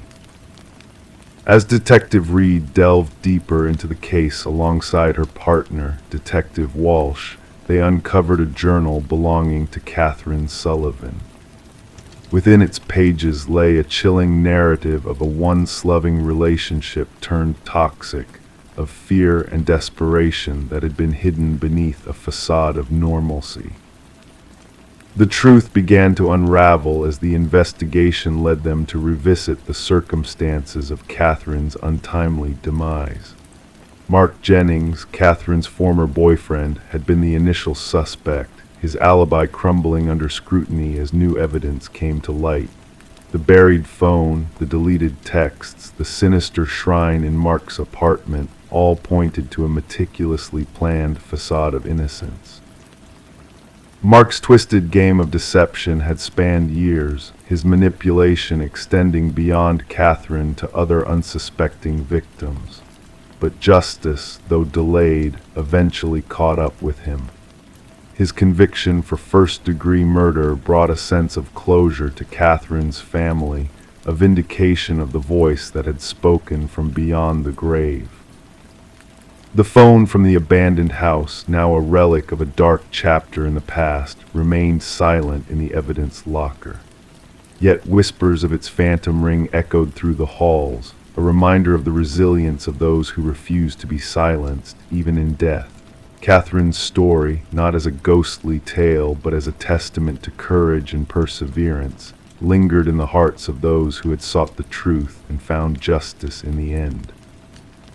Story 23. The ancient box lay hidden beneath layers of forgotten clutter in the attic, a silent witness to the passage of time within the old house. Among its contents were faded Polaroids capturing moments of joy and celebration, ordinary scenes frozen in time. Yet, as she sifted through the memories preserved within, her fingers trembling with a mix of curiosity and unease, she stumbled upon a photograph that shattered the tranquility of the past. In the final image, taken within the familiar confines of her living room, a family sat on the couch, their smiles masking the darkness lurking just beyond the frame. And there, in the shadows of the hallway, a figure stood watching a phantom presence that sent a shiver down her spine.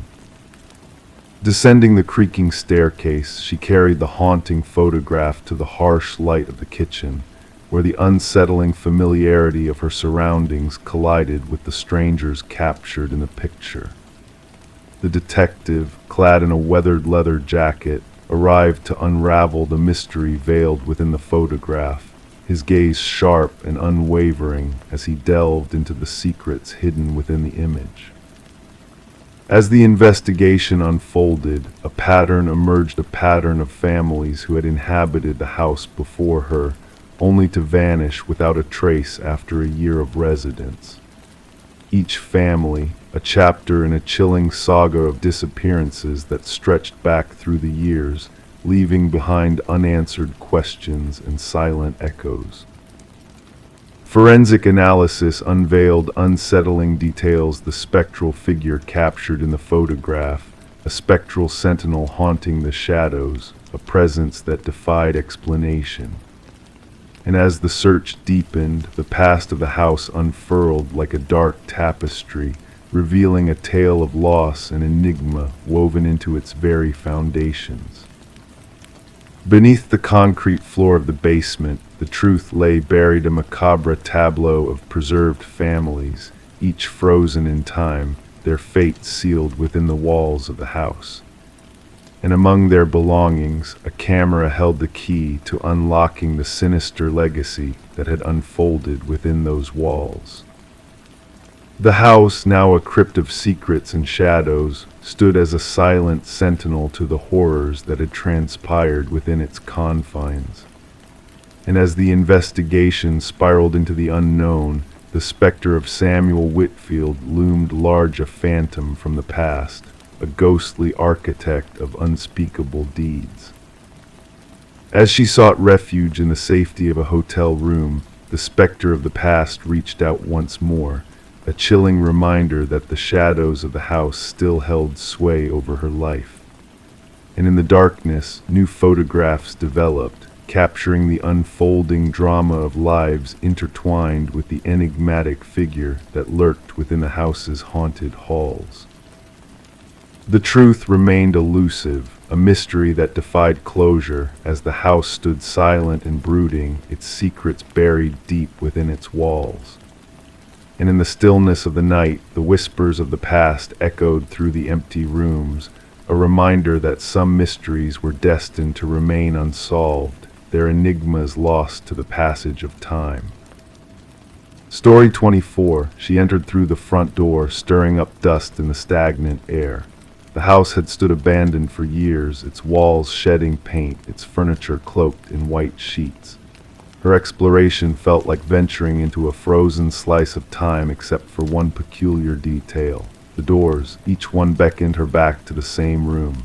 No matter her path, no matter the handle she grasped, she always found herself back in the parlor. The only escape was the entrance she came through. Yet when she turned around, the front door had vanished. The revelation of Morgan Pierce's lifeless form elevated the forsaken Victorian from mere curiosity to a crime scene. Detective Sarah Lind lingered at the threshold, observing forensic experts glide through the dimness like specters. Among the locals, the house had garnered a reputation, the place where compasses spun wildly, where whispers of being watched circulated.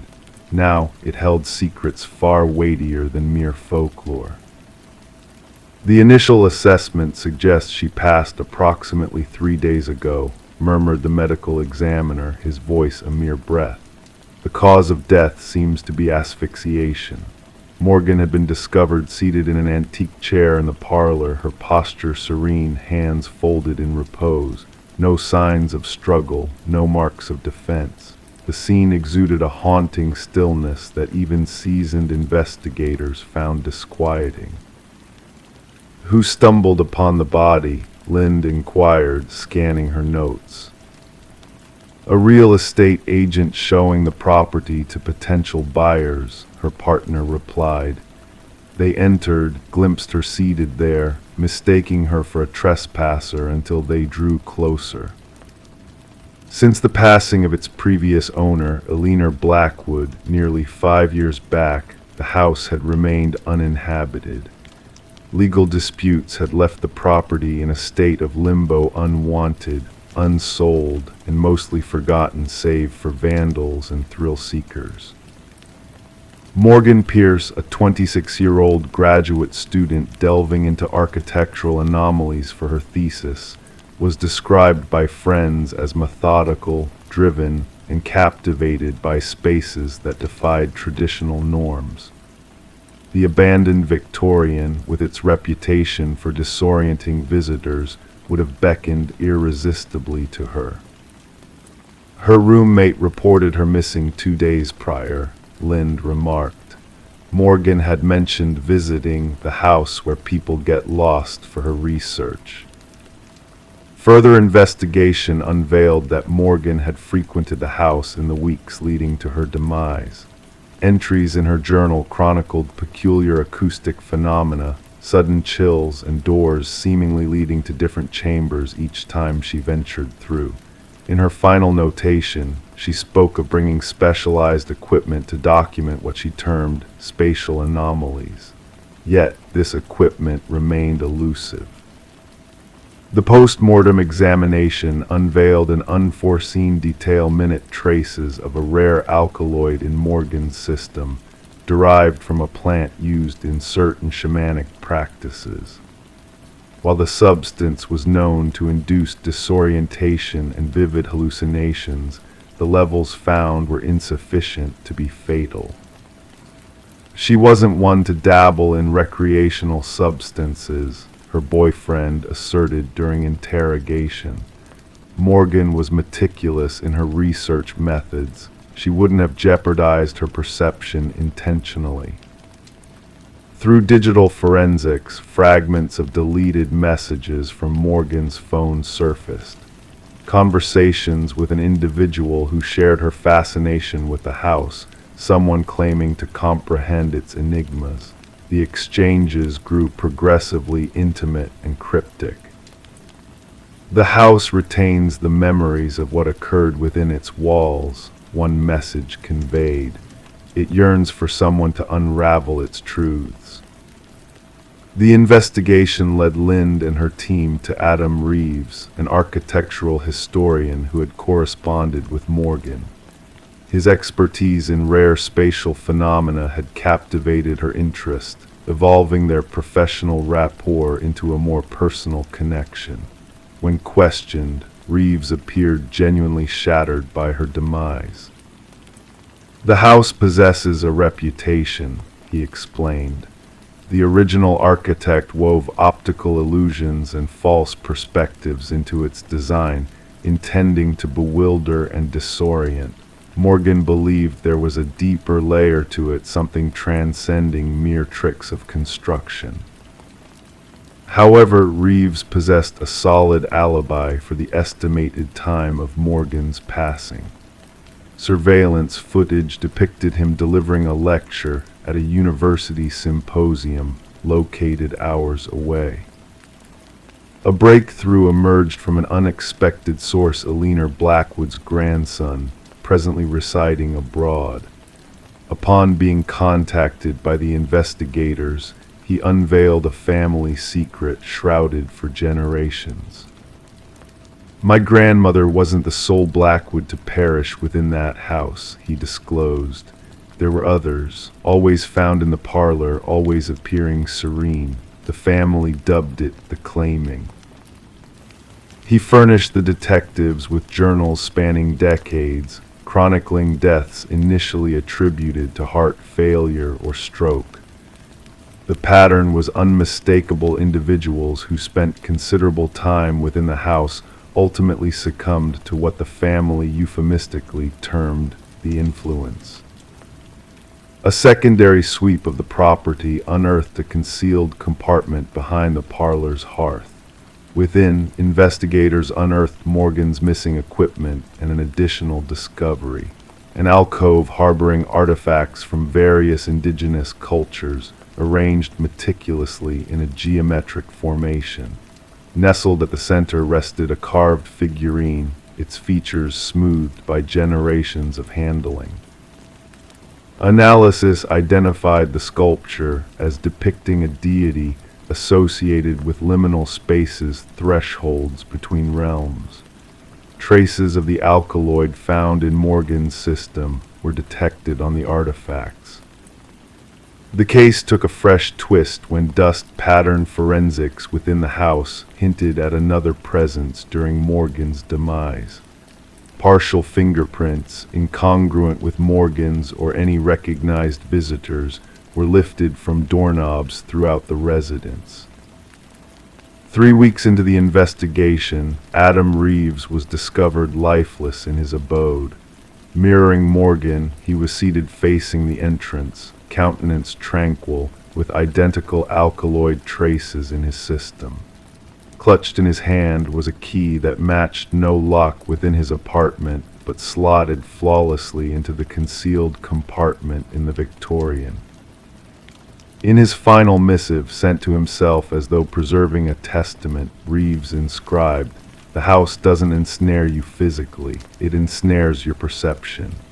Morgan was correct: the doors laid where they always have, yet something deceives you into believing you're retracing your steps. Once you grasp the truth, departure is within reach, but by then, departure holds no allure.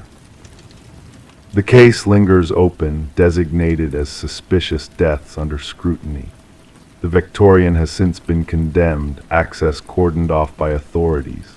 Nevertheless, whispers persist of lights flickering within on certain nights and of visitors who vanish within its walls. Some locals assert that the house seizes those who fathom its mysteries too profoundly. Others posit that Morgan and Reeves unearthed something potent and ancient, something existing within the interstices of conventional reality. The truth remains as elusive as an exit in a house where every door leads back to the commencement. Story 25. In the quiet stillness of the night, a new chapter unfurled within the walls of a Victorian-era home, where secrets lay dormant, waiting to be uncovered. Michael and Sarah Klein embarked on a journey they never imagined when they peeled back the layers of what seemed like mere wallpaper, only to reveal a story etched in ink, a story that whispered of mystery and tragedy. As the layers of time peeled away, a name emerged: Eleanor Winters, a name that danced across the wall in a frenzy of scribbles, each stroke telling a story of its own. It was a name that didn't belong to the past owners, a name that sent shivers down their spines as they delved deeper into its enigmatic presence. Curiosity ignited, Michael and Sarah delved into the shadows of the past, seeking answers in the digital expanse of the internet. And there, in the dim glow of their screen, they stumbled upon a solitary breadcrumb, a missing persons case from a bygone era, a case that bore a striking resemblance to the woman who had bid them farewell from the threshold of their newfound abode. Margaret Cavendish, with her silver-streaked dark hair and enigmatic eyes, had woven a tale that intertwined with the echoes of a leaner winters, a tale that transcended time itself. The walls of their home became a canvas, painted with the echoes of a lost soul desperate to be heard. As the night deepened, so did their resolve to unearth the truth that lay buried within the walls. Their once charming home now stood as a monument to the enigma that had unfolded before them, beckoning them to unravel its mysteries. With every passing hour, the lines between reality and illusion blurred, casting shadows of doubt upon their once idyllic existence. The past intertwined with the present, forging a bond that transcended the confines of time. Through nights filled with whispered conversations and days consumed by relentless investigation, Michael and Sarah found themselves ensnared in a web of deceit that spanned decades. The walls whispered secrets of a fractured mind, of identities intertwined in a dance of light and shadow. The truth, when it finally emerged, shattered the fragile facade they had constructed around them. Alina Winters, a name etched in ink and memory, found her voice in the depths of their home, a voice that echoed through the corridors of time. As the investigation unfolded, the boundaries between truth and fiction blurred, revealing a tale of obsession and betrayal that spanned generations. Alina's fate intertwined with that of Rebecca Eldridge, a name that bore the weight of a fractured soul seeking solace in the shadows. The walls bore witness to a tragedy that transcended the confines of their home, a tragedy that echoed through the annals of time, leaving behind a legacy of loss and redemption. And as the final pieces of the puzzle fell into place, Michael and Sarah stood on the threshold of their home, gazing out into the night with a newfound sense of understanding. The whispers of the walls had faded into the ether, leaving behind a sense of peace that enveloped them in its gentle embrace. In the stillness of the night, as the world slumbered peacefully, the echoes of a story long forgotten lingered in the air, a story that now rested in the hearts of those who dared to listen. And as sleep claimed them, the mystery of their home whispered lullabies of solace and closure, guiding them into the realm of dreams where shadows danced in harmony with light. Story 26. She yearned to refresh the nursery before her little one's arrival. The walls bore a soft, worn blue, a hue that harbored untold tales within its ancient layers. As she applied the first stroke of white paint, a hidden secret emerged, letters faint at first, then sharpening into clear view, a message etched beneath the surface. Don't let it hear you, her breath hitched. Stepping back, a sight caught her eye, tiny handprints imprinted in the fresh paint, too high for any child's reach. The revelation within the nursery of the Morgan household marked the genesis of what investigators would later dub the Whispering House case. The young couple had acquired the Victorian-style dwelling mere months prior, lured by an unbelievably low price. The real estate agent had made passing mention of minor cosmetic flaws, but omitted any mention of the property's shadowed past. Detective Sarah Klein rang the doorbell, notebook clutched in hand. A woman answered, her pregnant belly prominent beneath splattered overalls. Dark circles rimmed her eyes, sleep had eluded her for days.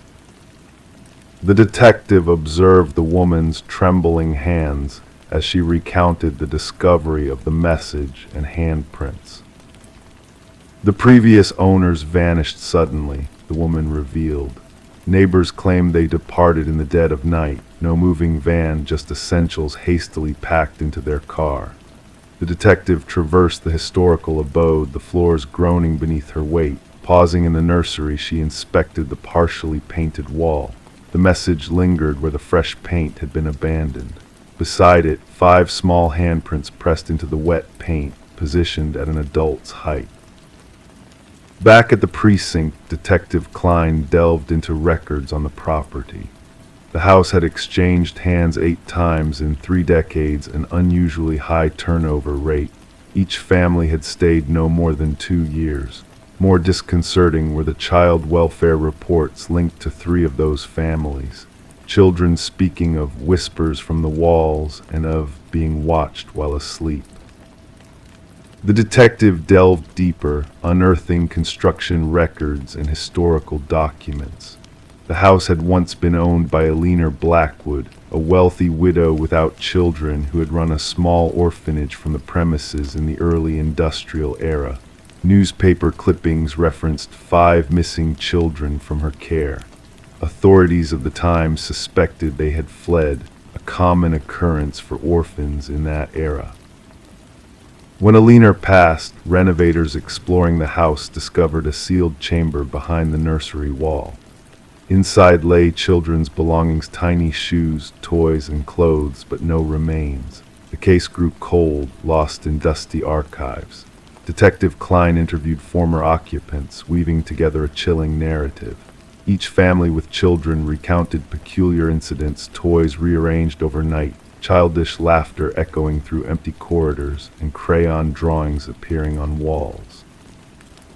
Most dismissed these events as mere flights of fancy until the writings materialized. The message varied slightly in each account. Don't let them find you. Don't make a sound. Don't let it hear you. Always the same penmanship, always unveiled during nursery repaintings.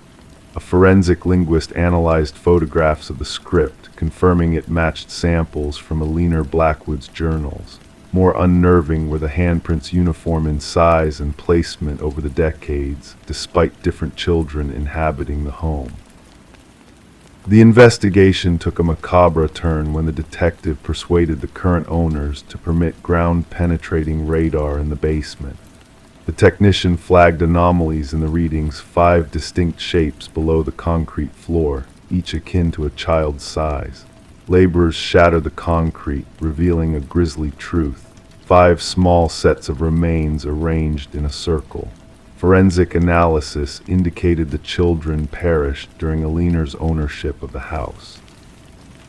Each child wore a pendant with their name, engraved the 5 orphans who had allegedly fled.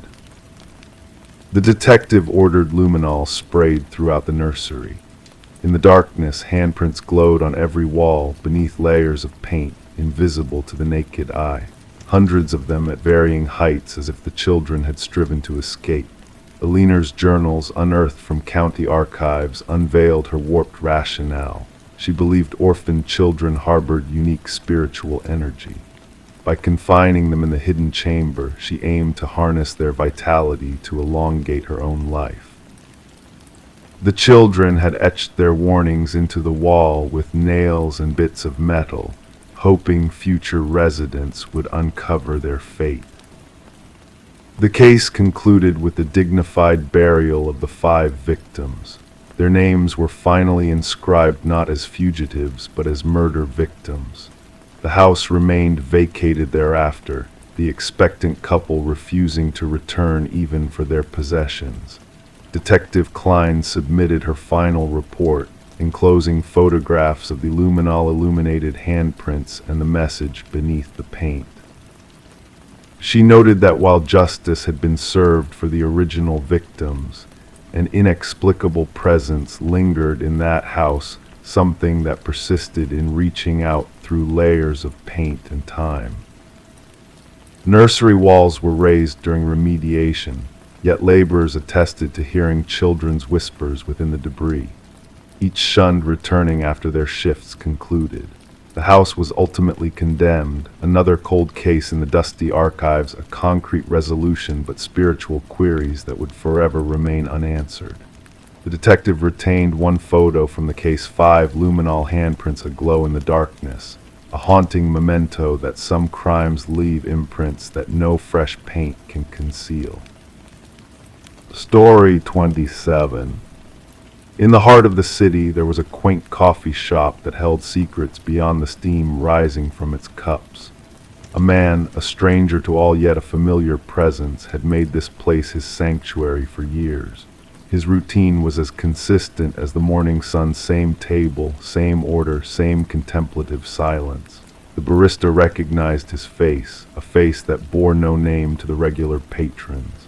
Then one day the routine shattered like a dropped mug. When the man failed to grace the coffee shop with his quiet presence, concern rippled through the familiar walls. Concern turned to bewilderment when the police investigated his usual spot and found a wallet abandoned, a silent witness to his absence. Inside the wallet lay a driver's license bearing a face but devoid of any identifying information, a blank canvas where a name should have painted itself. Detective Sarah Mercer delved into the mystery, her fingertips tracing the cold metal of the table as she scrutinized the perplexing security footage. The man, labeled John Doe in the enigmatic case files, appeared unassuming on the screen, a ghostly figure in the bustling coffee shop. His features were ordinary, his attire nondescript, a navy coat draped over his shoulders and a weathered messenger bag slung by his side. Nothing about him whispered of peculiarity, yet his vanishing act whispered of the extraordinary. "Play it again," Mercer instructed the tech specialist, her voice a whisper in the dimly lit room. The footage replayed the mundane moments of John's last appearance at the coffee shop. He entered amidst the morning rush, ordered his usual black coffee, and settled at his corner table, partially obscured by a leafy plant. There he sat, pen scratching against paper, eyes occasionally drifting to the outside world. Then the pivotal moment arrived. He rose, left his wallet on the table, and ambled towards the restroom corridor. But he never returned. He never exited through any door. He simply vanished into the shadows of the enigma. "Check the bathroom footage," Mercer urged, her eyes searching for a clue in the digital maze. He never stepped foot inside. The specialist's words hung in the air like a phantom's whisper. It's as if he evaporated into the ether. Back at the station, Mercer sifted through the remnants of the vanished man's life, a life that seemed to have left no tangible trace. The wallet held no secrets beyond its material contents. The credit cards bore no names, the numbers leading to dead ends in the digital labyrinth. Cash, a receipt, a lone business card with a cryptic number, all fragments of a puzzle missing crucial pieces. A question lingered in the air like a wisp of fog. Who was John Doe, and where had he gone? The barista, a witness to the man's silent presence over the years, offered sparse details. He was a man of few words, polite, generous with his tips, perhaps an accent but soft-spoken, a whisper in the noisy world. Had he met anyone, formed connections in the shadow of the coffee shop's facade? Mercer probed for answers, but the truth remained veiled in the man's enigmatic existence. The notebook, a cryptic companion left behind, held pages adorned with indecipherable symbols, a language known only to the void that had swallowed its author. Cryptographers wrestled with the inscrutable script, while sketches of alien buildings danced across the paper, structures that defied the city's skyline. As the investigation unfolded, Mercer's keen eye caught a flicker in the security footage, a subtle distortion in the fabric of time, a whisper of the impossible. The coffee shop held more than caffeine and conversation. It cradled secrets woven into the fabric of reality. Within the shop's confines, a mirror, ancient and ornate, hung sentinel between worlds. Its frame bore symbols akin to those etched in John's notebook, a gateway to realms unseen, a bridge between what was and what could be. The mirror, a relic of forgotten lore, harbored a clandestine chamber behind its reflective facade. Within, a trove of identical wallets, each a vessel of identity lost, and a journal chronicling the experiments of a mind teetering on the precipice of discovery and oblivion. Fingerprints, carbon-dated wallets, enigmatic journal entries all pointed to a truth stranger than fiction. John Doe, a man of many names and none, was a phantom tethered to the coffee shop's ethereal embrace.